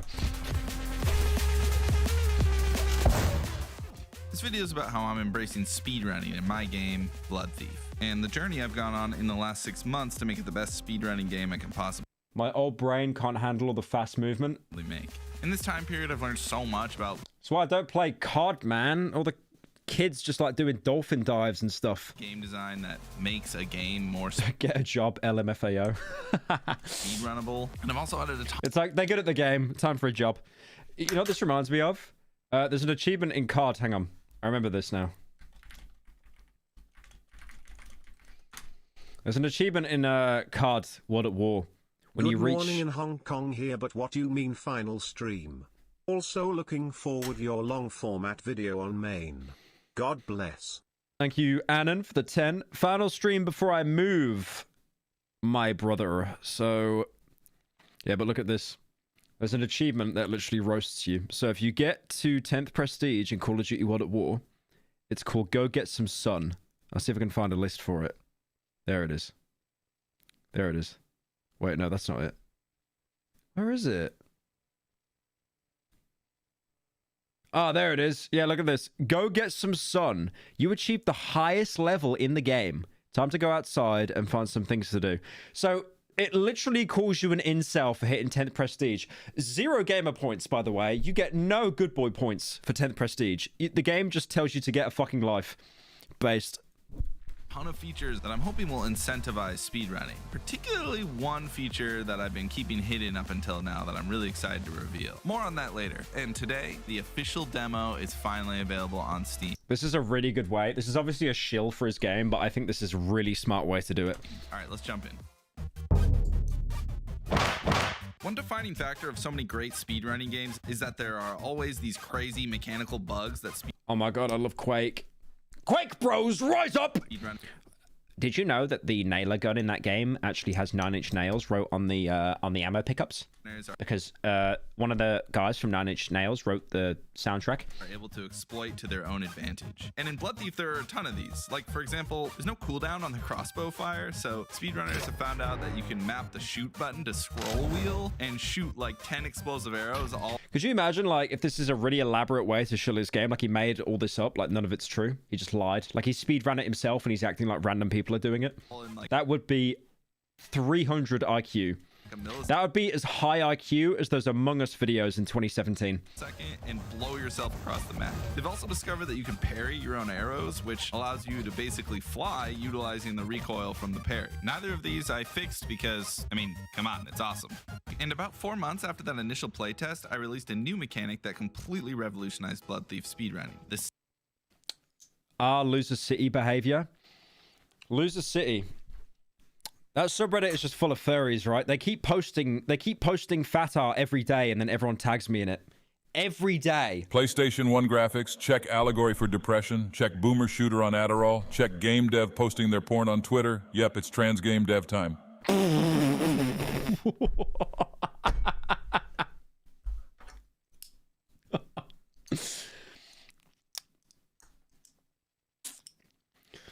I mean, he's not wrong. He's not wrong. seemingly innocuous He's not ledge wrong. climb. Before Thank you for the 10, lol them out. this release, if you fell short of a ledge, you'd just fall to your death, which playtesters made sure to tell me was freaking Yeah, whenever I see a PS1 game now, it's like, okay, there's a 50-50 chance that you are trans. infuriating. So I made it so if you fall short of a ledge, you just climb up it. But because I wanted every new mechanic to have a speedrunning twist, I made it so if you jump as your character is climbing up. Wordington got banned. It's over. Did the last bastion, it's gone. Worthington actually got banned. No, they didn't. No, they didn't get banned. I'm not opening it though. I'm not opening it. It's actually just it's all black gay porn. That it's all they post on there. It'll be like a guy sucking a woman's feet, and it will be Worthington meetup or something. It's unhinged. Look, I that subreddit is rent free about me. Hang on a minute. Hang on. I will show. I'll type in Worthington Pyrocynical. Okay,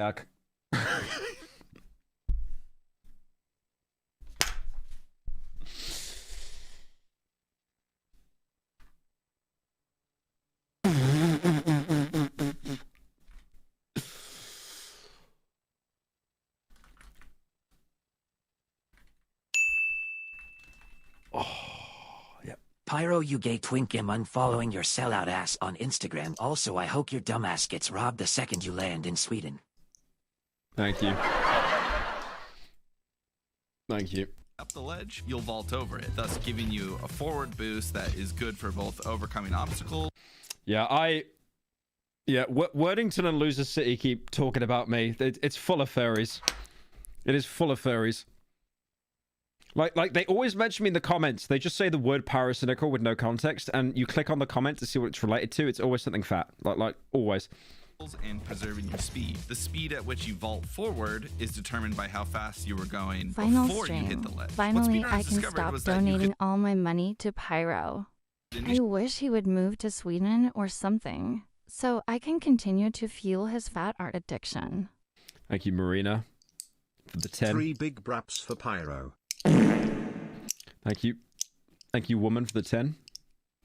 Appreciate it. Thank you, Fart, for the 10 as well. Initiate a ground slam right in front of a ledge, which instantly gave you a ton of downward speed. And if you initiate a ledge climb while in the middle of a ground slam, all that downward speed will get transferred to useful forward speed. And thus, the slam vault was born. And it's a great example of how if a bug is fun, I'm not fixing it. When I discovered it myself, I even tweaked the code a bit to make it more consistent and added a cool sound effect that plays when you pull it off to make it feel extra cool. But not all speedrunning tech is Where's the grappling hook?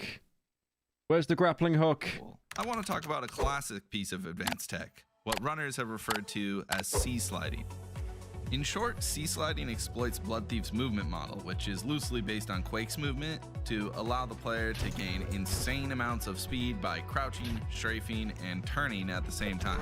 When performed well, look at these insane speeds you can get. And at first I left this mechanic in because look at this, it's awesome. But what I quickly started to realize was that C-slide quickly became a one-size-fits-all mechanic to basically be competitive with any. He is not even moving, by the way. He is just spamming crouch slide the entire time. Add a cooldown, little bro. Add a cooldown. Run. And all you had to do was basically master C-sliding, and you were going to have a top time for sure. The issue with C-sliding was that it wasn't situational. What I think is, what makes for a fun speedrunning game, and any game for that matter, is having to use slowest Gulag Warzone match. A variety of moves and strategies to get through and win. Take this run, for example, which is one of my all-time favorite Blood Thief speedruns. The runner, Ulvior, uses air dash to gain speed, then slide to preserve it. An angled wall jump. Why do you have health in this game? These guys have no chance. You should be like one shot, surely. To gain even more speed. A B-hop to preserve that speed. They grab the key, and then Ulvior uses a slam vault to launch across the map, back into another ground slam to gain height to get the bow, and a rocket jump to boost himself across the map. That is dynamic as hell. And the reason this run is so interesting is that all the tech this runner used is extremely situational. You can't air dash with... He says situational. Jarvis, go back. Jarvis, go back. Run is so interesting is that all the tech this runner used... Look how much he's spamming C when he lands. Look at this. Look at him ducking. ...is extremely situational. You can't air dash without an enemy. You can't slide without blood. You can't wall jump without a wall. You can't bunny hop. Imagine if he applied all this effort into getting a job. I'm just saying. I'm just saying. You could be a millionaire by now. Could be a billionaire. Ledge, and you can't rocket jump unless you have explosive arrows. C-Slide was this one-size-fits-all piece of tech that worked everywhere. And if it existed today, you would never see runs like this. Hello So, Niall, I have had a to- business But it question for you. What does it mean your final stream don't game end yourself? Also, when are you following up another roast session with Leafy here? On a serious note, thanks for getting me through some rough times, homie. Thank you, Burpole, for the 10. Appreciate it. Yeah, God, I wonder what Leafy's up to right now. Is he still streaming? Thank you, Bingus, for the Prime. It wasn't just a straight up nerf. I took the mechanic and I made it situational. I made it so if you crouch while you're on a slope, you gain insane amounts of speed. I also made it so you jump higher if you jump while moving Unless I'm upward on a slope. delusional, I think you mentioned you are gonna make a Fear and Hunger video. Are you covering both 1 and 2, or are you gonna wait till that content update for 2 that will never come out drops? I'm only covering Fear and Hunger 1, the first game. Kind of like in Quake, both pieces of situational tech I definitely think will come up later in the game. I feel like having... Oh yeah, Leafy. I remember Leafy did a face reveal and everyone... hang on. Yeah, I remember someone telling me Leafy still posts on Instagram. Let's have a little look.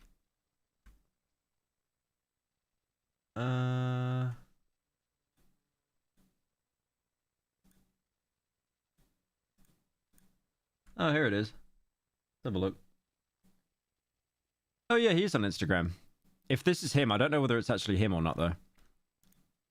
That was him being suspended in 2023, then 2022. Oh, he's collecting them. It's like a badge of honor. Is that him now? Dude, he looks so different. What the hell? At the gym, and he's just drinking a bottle of JD. I got someone pregnant, no funny. He looks so different. That's wild. That's wild. Dude, I thought I went through absolute twink death. The way he used to make fun of people who look like you. That's so weird, because I see like half the internet loves Leafy. And they miss that era of his content. And then the other half have just completely flipped the script on him. That profile picture was 100 pounds ago, bro. Crying emoji. Are you going to keep the baby? I'm 4K away from being as clouted up as you. Okay, yeah, go away. Go away, bot. You look exactly like the type of person you used to make fun of. OG chop chin. Okay, that's an old... Oh, 5 weeks ago, and that meme's already dead. God, the timeline's moving too quickly. I can't believe the dude who taught me to bully is so fucking bullyable right now. I've been wearing the same Carty hoodie since the last post. The gym is calling. Chubby is here. I remember when he posted a picture of himself on a plane and it was cropped off, and then people used Photoshop. They used an AI in Photoshop to try and complete the image, and it just made him look even like more overweight. It's over. That's crazy.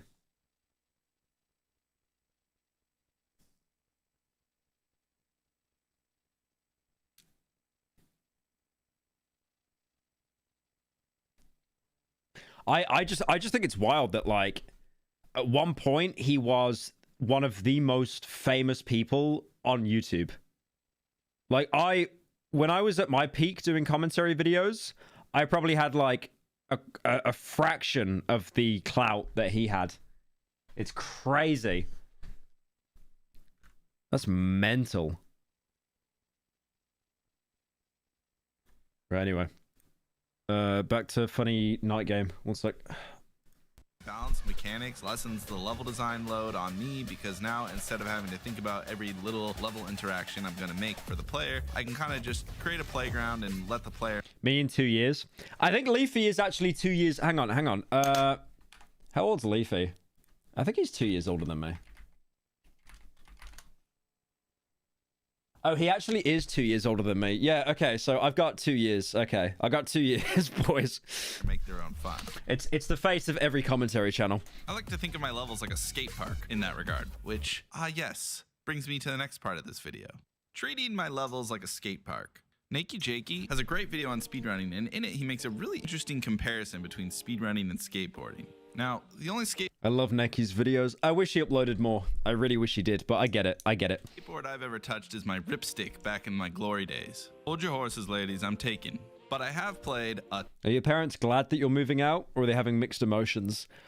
Definitely mixed emotions. Definitely. Like, they're gonna miss me and I'm gonna miss them, but you know, I gotta go to the next step of my life, dude. I gotta live on my own for a bit. I can't be 30 years old reacting to drama videos at my parents' house. a ton of Skate, the video game. In fact, it's one of my all-time favorite games. And I think one of the things I love most about Skate is also a big part of the fun of speedrunning. And that is finding No one actually played Skate. They got off the skateboard and they kept harassing the old woman until she tasered you. lines. In Blood Thief, going out of bounds is a huge part of speedrunning, like this route here. Out of bounds skips like this are all over the place in Blood Thief because you have this insane player controller that can basically fly. If I got rid of this route just because it was out of bounds, I think that would be... Hope you're ready, not only taking care of yourself, but the whole place Don't look at you live in. Leafy's old tweets. He's been really racist / transphobic / homophobic / hating women. I don't know if it's bait, but it's scary to think people idol him. My favorite YouTuber Pyro Cynical would never say these things Leafy would say. Yeah, I've never said any of those things, definitely. Not in my entire career. Absolutely not.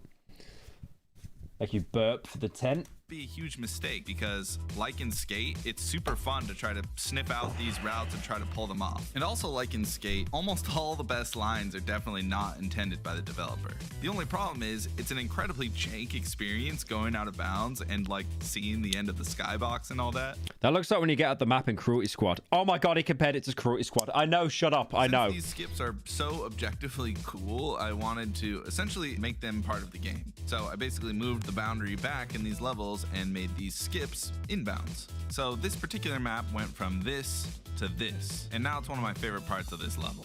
Now, not all skips are created equal. For example, there was this shortcut in the beta that someone found, and I actually ended up completely blocking this one by putting spikes around this pole here. The general philosophy I'm using with skips is that they have to require I love how he waits for someone to sweat the game, and then he's like, yeah, I block that now. skill or creativity to find and pull off, preferably more so than the intended route. In this case, the skip, in my opinion, was actually a lot more boring than a lot of the actual inbound routes that you could take, and that was lame, so I patched it. I think one of the things I've had to learn about game design is that players will never play the game how I think that they're gonna play it, and if you try to force the player to play it in the way you intend, you're just missing out. It's a lot like the TV series Breaking Bad. They break the game and it's kind of badass. I like these puns, Simon from Yogscast. Please keep them coming.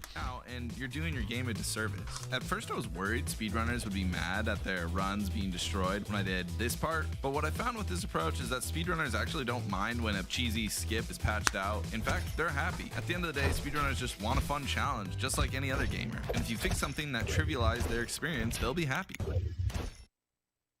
So this type of gameplay here, this is fun. It's creative, frenetic, challenging, but the problem is speedrunners are such a small percentage of players. What I found watching playtesters is that a lot of players were playing Blood Thief like this. This kind of sucks, to be honest. The truth of the matter is Blood Thief is at its most fun when you're trying to go fast and shoot for top times. In other words, playing like a speedrunner. And just to be clear, this isn't a skill issue. Of course, most players are going to start out playing a lot like this. What I've observed is that a lot of players will play it safe and take the path of least resistance. What? Last stream before I moved to play Sweden. Are you going to play the new Doom game? When does it come out? Thank you, Gunzam, for the 10. I'm in this bucket, by the way. I find myself being this type of gamer all the time. So how do I push? Well, you dodge the enemies, right? Players. Because there's no bonus to killing them. I remember playing Shady Knight on stream, and this is like a similar movement game where you play as a knight. And you didn't get any bonus for killing the enemies. It's best to just avoid them and get to the end. To take risks, push themselves to be better, and go out of their comfort zone. How do we incentivize people to play like speedrun? You can change and fix levels, but never movement. If you change that, the speedrunners will go berserk. Yeah, exactly.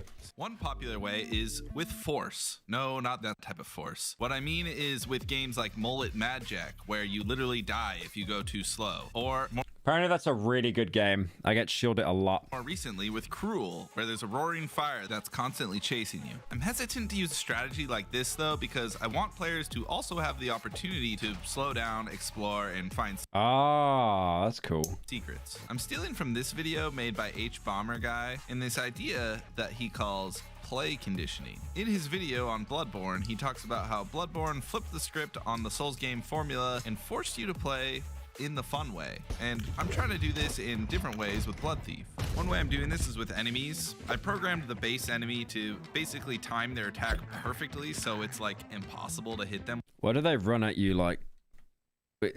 He's like doing the hood irony walk to him like at 2x speed. Them while you're stationary, you will basically always lose this battle.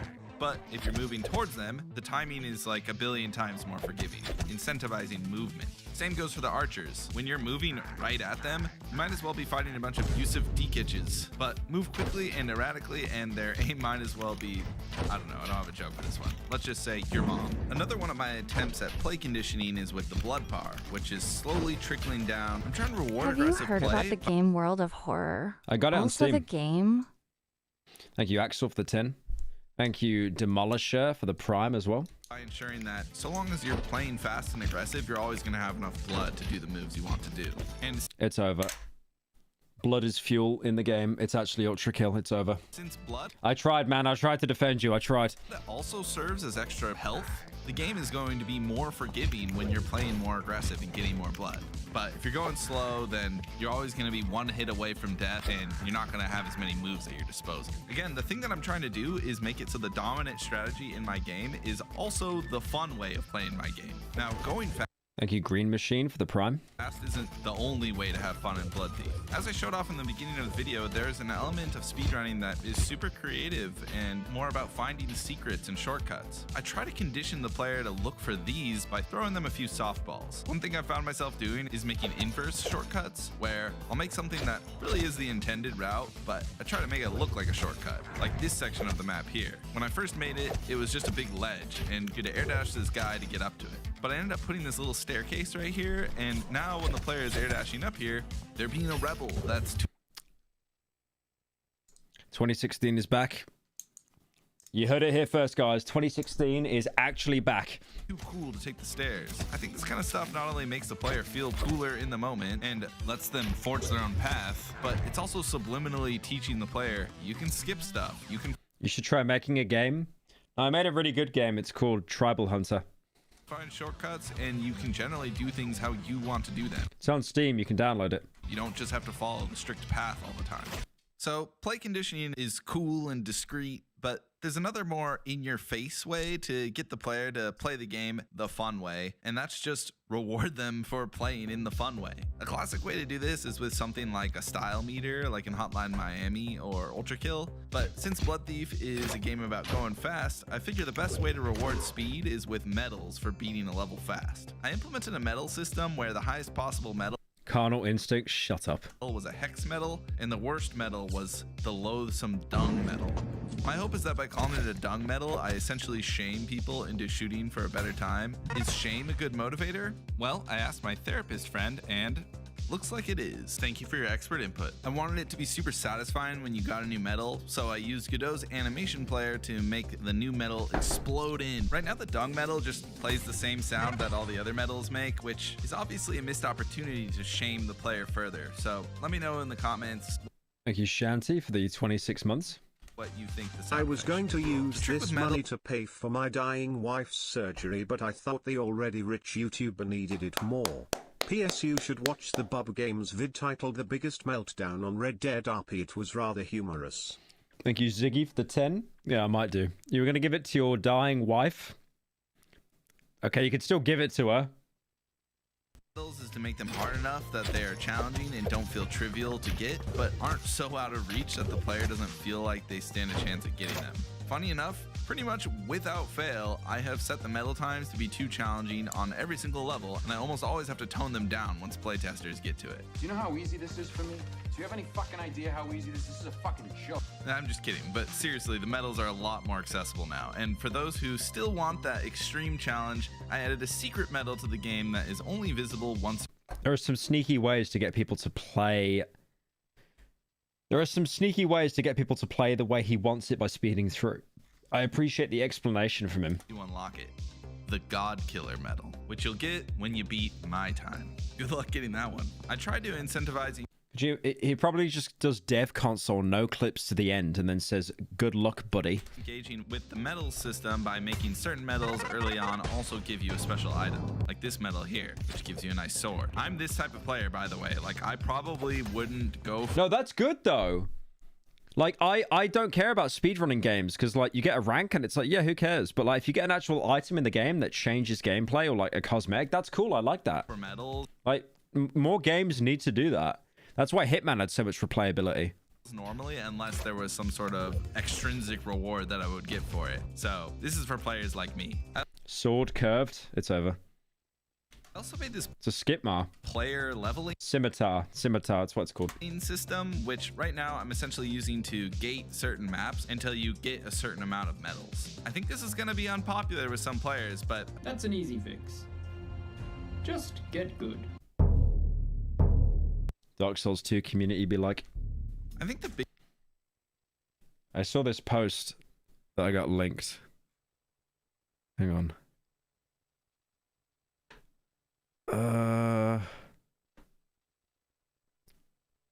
Where is it?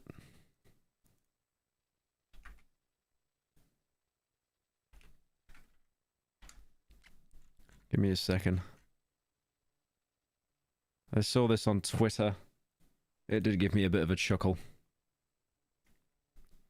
So there's this thing that always happens in Elden Ring that if you use the Mimic Phantom, you know, like when you summon your own character up,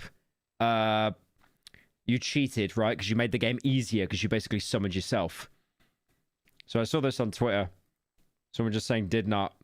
I did. I don't believe you. If you played the game, you didn't beat the game. Which is true, I think. If you played Elden Ring, you never actually beat Elden Ring. It's because people will cope basically saying how like, oh yeah, use an Estus Flask. Yeah, you didn't actually beat the game. Biggest reason why speedrunning doesn't interest a lot of people is because it's just so freaking punishing for your mistakes. One obvious way to combat this is to just have shorter levels.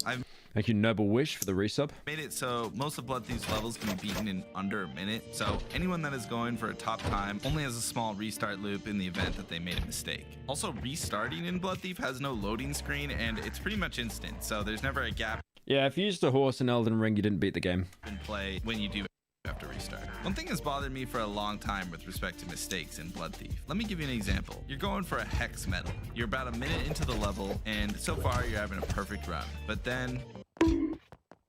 The game's bosses are literally designed for there to be other fighters with you, which is why they never give you rest time. Nah, you didn't beat the game.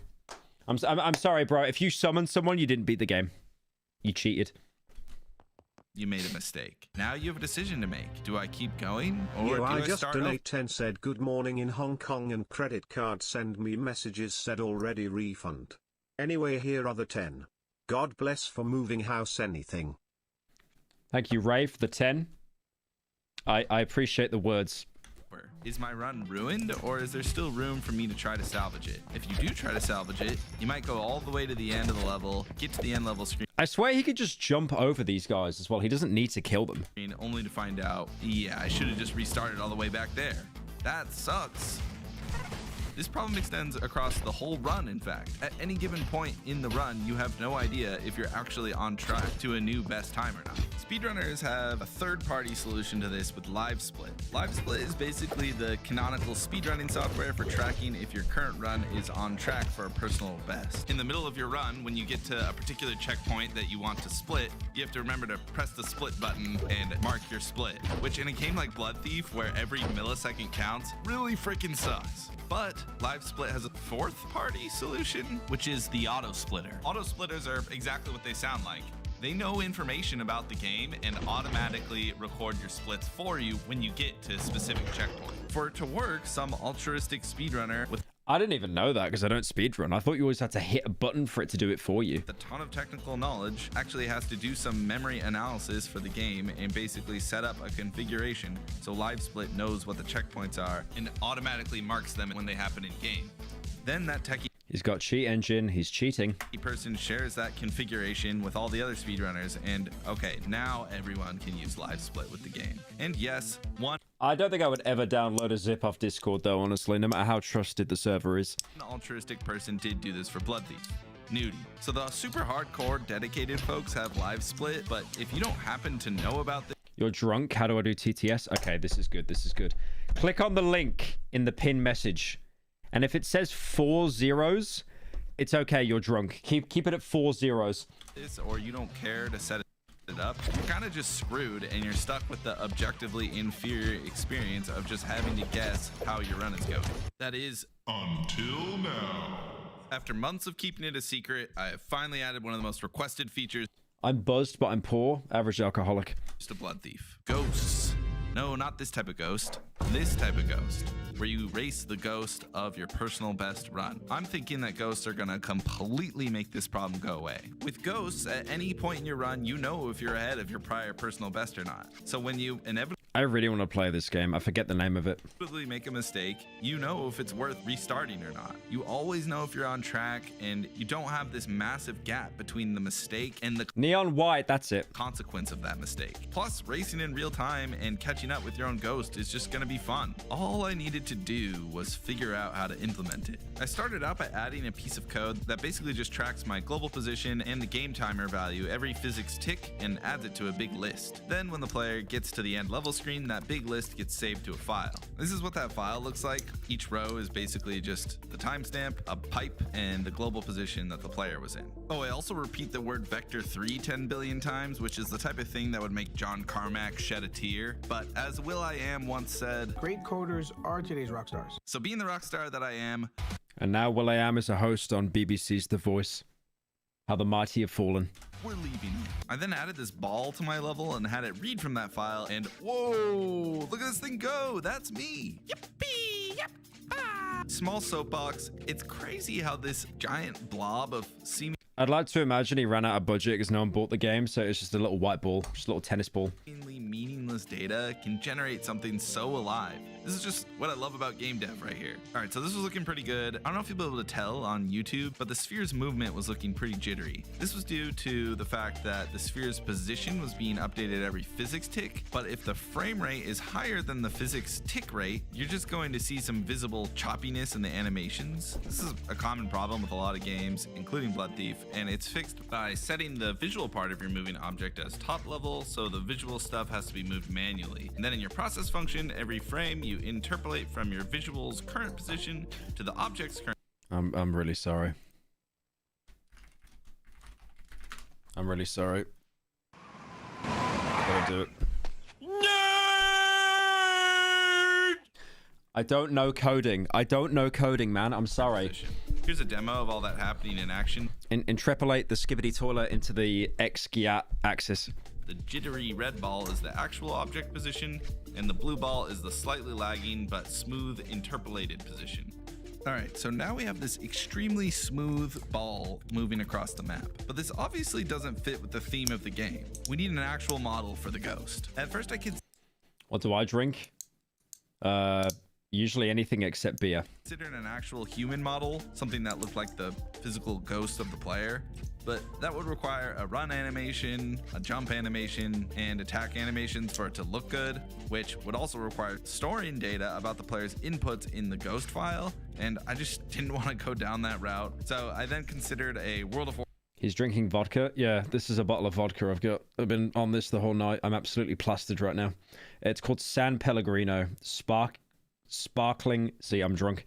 Sparkling natural mineral water. Very high alcohol content. Warcraft style wisp, then thought that might look good, but when I tried that in the game, it didn't look good. But then I thought, Blood Thief, you're a vampire. The ghost can be a bat. I already had this bat model I was using for something else. It could be a Batman reference. Threw it in there and... Oh my god, please keep that. Okay, this looks... Please keep that. Please keep that. If he kept that, I would actually buy the game. A little broken, but we're... Just floating Batman signal. We're getting somewhere. The problem was that I'm not storing any of the player's rotation data in the ghost data, but I was actually able to fake this by just looking in the direction we're about to move to. We'll just make it flap its wings and boom! This is looking pretty done. Well, not quite. For one, bats are black. so they're hard to see. I made this a little bit better with this little glowy material that I put around it and this purple particle trail that flies behind it. But there was still another issue, which was that if you weren't like right next to the ghost, you would easily lose track of it. You need to be able to see the ghost through walls, which this is gonna have to be some super complex shader. Why do you kind of look like Markiplier? Why do you kind of look like Markiplier? I don't think I look like Markiplier. I'll be honest with you here. I don't think I look like Markiplier. It's gonna take hours and hours. And oh wait, oh well, that was easy. Nice, nice. Dude, this is actually freaking awesome. I spent like an hour at this point just racing my own ghost. Probably the most fun I've had playing my own game like ever. Mission accomplished. I know if I was coding a game, I would literally I'd probably rage quit. I'd hit a wall, I'd look up for like, I'd look up a solution, and there'd be like 50 people complaining about the same problem, and there'd probably be no solution. And then you get clutched because you watch a YouTube video with 7 views from someone in India explaining what to do, and they actually clutch it for you. Do you know how many times that's happened when I've had like a problem with my computer or something? Crazy. What is this feeling? No, I must suppress the urge. Why am I itchy? I can't see. No, scope creep. Please don't get me again. So I had this cool ghost. Guy at Cynical, are you a big fan of Donnie Darko? Would you ever consider covering it on the main channel? Thank you, Mao, for the 10. Mao Zedong. Maybe. Will you cosplay as Serena from Skyrim? I don't know who that is. Shake the feeling that it still felt incomplete. I couldn't get this idea out of my head. The random Indian tech video with 5k views. No, they're goats. They actually always clutch it. You beat the level, and you see that Hot Pie, your rival, got a time 3 seconds better than yours. And with a click of a button, you could race his ghost, and then you beat him, and he is stared in the face with your slightly better time, and he can race your ghost, and the cycle continues on, and the quest. No, that doesn't happen. What he does is he goes to your Steam profile and he gifts you the jester emoji, the laughing clown, like he owns you. Towards mastery is accelerated by that's exactly how this fight ends. If this is on Steam. Rush of friendly rivalry. But how was this even going to work? I was going to need some sort of server to upload these giant ghost files to and figure out a system for downloading these ghosts onto the Thank you, Mega, for joining. Client. There'd have to be security, authentication, not to mention the fact that all this is certainly going to be costly. All right, maybe I can't have this feature after. Wait a minute. Attaching user-generated content. This content could be a replay of a user achieving a score or ghost to race against. Excuse me? Lord Gaben, you did it again. We're back in business, baby. So I then proceeded to spend the next few days reading up on Steam's extremely I honestly, because I know that Gabe Newell lives on a boat, I'm just going to call him Scared of Land Man. esoteric I'm going to call him the Land Bad Man. and not very beginner-friendly API documentation, and by God, this really isn't that bad. In fact, with the Godot Steam plugin, after only a day of work, I Dude, why is Godot such a good engine and I've never heard of it? I remember hearing of it for the first time from Cruelty Squad. already had the upload and download process working. It's crazy to think that Blood Thief is kind of a multiplayer game now. Like, before you would see the top time on the leaderboard and go, God can strike me down if I'm lying? That motherfucker's cheating! But now with the click of a button, you can race that top time and see that. And then you see the ghost immediately phase through a wall into the end of the map. Oh, they're just that much better than me. But with time, you can learn all their secrets, which I thought about that for a bit and realized I don't love that. This feels like a superpower for discovering all the secrets and shortcuts in the game, and I feel like this shouldn't be something that is just handed to you for free. I feel like you should at least have to have a basic understanding of a level before you can just dive right into studying the best time in the world. So I came up with this system for finding eyeballs in secret areas in the Just make it so when they get the top rank, then they can view replays. world. And you have to insert an eyeball into the sockets of this shrine that can be found in the beginning of every level. Insert one eye and you can race your own ghost. Insert a second eye and you can race the ghosts of others. Oh, that's really smart, actually. I like that. I like this because not only does it further reward exploration for giving the player these eyeballs they can find all over the place, but it also makes it so there's a cost associated with seeing ghosts. This is a really powerful tool I'm giving the player, so making it cost something you worked hard for just makes sense to me. This also ensures that the player is going to have to do secret hunting on their own without the help of ghosts most of the time. Of course, like any feature in Blood Thief, I did my best to make the whole experience as dramatic, over the top, and vibey as possible. Here's what happens when you insert an eye into the Shrine of Ogamon. Honestly, it should be the Vine Thud. Nice. Okay, finally, this feature is done, and I have vanquished this demon on my shoulder. But there's one more demon still haunting my dreams every single night. Cheaters. Cheaters are the bane of speedrunning, the bane of myself, and the bane of fun in general. For Blood Thief, they've been a problem from the very beginning. 17... Is that 17 seconds or 17 milliseconds? Here's a funny story. One time I was on vacation with my wife, and the whole vacation I was getting pinged about cheaters spamming the leaderboard for the game. And every time I checked my phone, I had to open up Steamworks and delete a bunch of leaderboard entries. Wait a minute. That story wasn't funny at all. But anyway, that experience led me down the path of trying to write some leaderboard code that's not so freaking easy to cheat. One of the most common ways people cheat is by using something called Cheat Engine. Basically, what Cheat Engine can do is... I'll be honest, I got a real story here.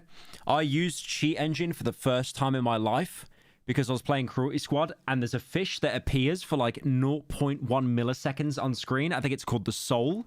I then had to actually use Cheat Engine to slow down the game just to catch it. And I made a gag about that in the video because I could not catch this fish. I tried for 3 hours straight and I just couldn't do it. Read the memory addresses that your game is using and tell you the value being stored at those memory addresses, like, for example, the current value of the game timer. Cheat Engine allows you to then go boop and just, you know, change that value to, let's say, boobies written in numbers, or 6969, or the classic, just a time small Sex enough number. to put you at the top of the leaderboard. The most basic form of anti-cheat that honestly every game should be doing is just not store the game time. Kill cheaters, kill them. Put them to death. In some consistent, easy to find place in memory. Instead, you get the game time, you pass it through some sort of obfuscation algorithm, and then you store that in memory. Then it just looks like any of the other 10 bazillion numbers that are being changed in memory every frame. But unfortunately, cheaters gonna cheat, and there are ways to get around this, which I'm not gonna talk about, mainly because I don't want to teach thousands of YouTube viewers how to cheat at my game and ruin all my future vacations. I will say this, my current anti-cheat measures, which range from standard methods like time obfuscation to the absolutely absurd other stuff, are actually keeping cheaters at bay right now. And I also have one ace in the hole that I'm hoping keeps cheaters at bay. What's the joy in cheating? It gives cheaters like a brief little bit of satisfaction that they've never had in life. For good. I always think of it like this, right? Like if you're the kid that gets bullied at school, you go down two paths. You become a better person, you learn from the experiences, and you learn to be better and stand above the people that gave you shit all your life. Or you become that little kid from Meet the Robinsons that's just really sad and he got bullied all the time and he became really bitter and petty and then he turned into an old man with a top hat. You know the film I'm talking about. You know it. And that's ghosts. At the end of the day, every valid leaderboard entry is going to need to have a ghost attached to it. And if a time is fishy, your ghost is going to show the world what you actually did. This way, users can report cheater times and I can just go through and delete them and ban. He wasn't even bullied. The little kid, yeah, he was bullied a lot. And that user. Okay, so in conclusion, speedrunning rules, and Blood Thief is shaping up to be a pretty damn good speedrunning game. Not just for speedrunners, but for casual players too. Nothing makes me happier than when I see someone post a run on Discord, I creep their YouTube channel a little bit, and I see that Blood Thief is the first game they ever posted runs for. Ah, yes. I see I've converted you to my... 6 subscribers. One day, it'll be 6 million.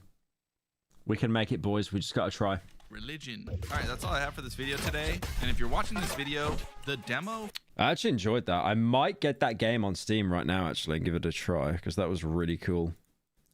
Okay. I'm probably gonna end stream here, guys, because it is like 1 in the morning. Thank you guys for joining. This, again, will be my last stream in this house for a little bit of a while. A little bit. And then after that, the next stream you'll see me in is probably Sweden. I probably need a couple days to get everything set up and stuff. But yeah, I'm excited for it. I'm excited. I'm so excited. I don't know how long I'll be before I stream again. Maybe like half a week. Despite Godot being a bastion of hope for game dev, it bears the same curse as Linux. The same curse as Linux? It's free if you don't value your time. Ah, thank you, ladies man, for the 10. Yeah, thank you to everyone that donated. Thank you also to all the members. Thank you to everyone that subscribed from Twitch as well. I hope you guys have a good evening. and I will see you guys later. But I do want to let you know the next piece of content you'll probably be seeing from me. We're planning on getting a main channel, a Pyro live video out tomorrow, and that's gonna be there. I'm so tired. That's gonna be like a higher quality kind of video, hopefully. So yeah, we'll see. But yeah, next stream or next video, you'll see me in Sweden, which is a little bit weird. Ooh. All right, take care, guys. Have a good evening. Bye bye.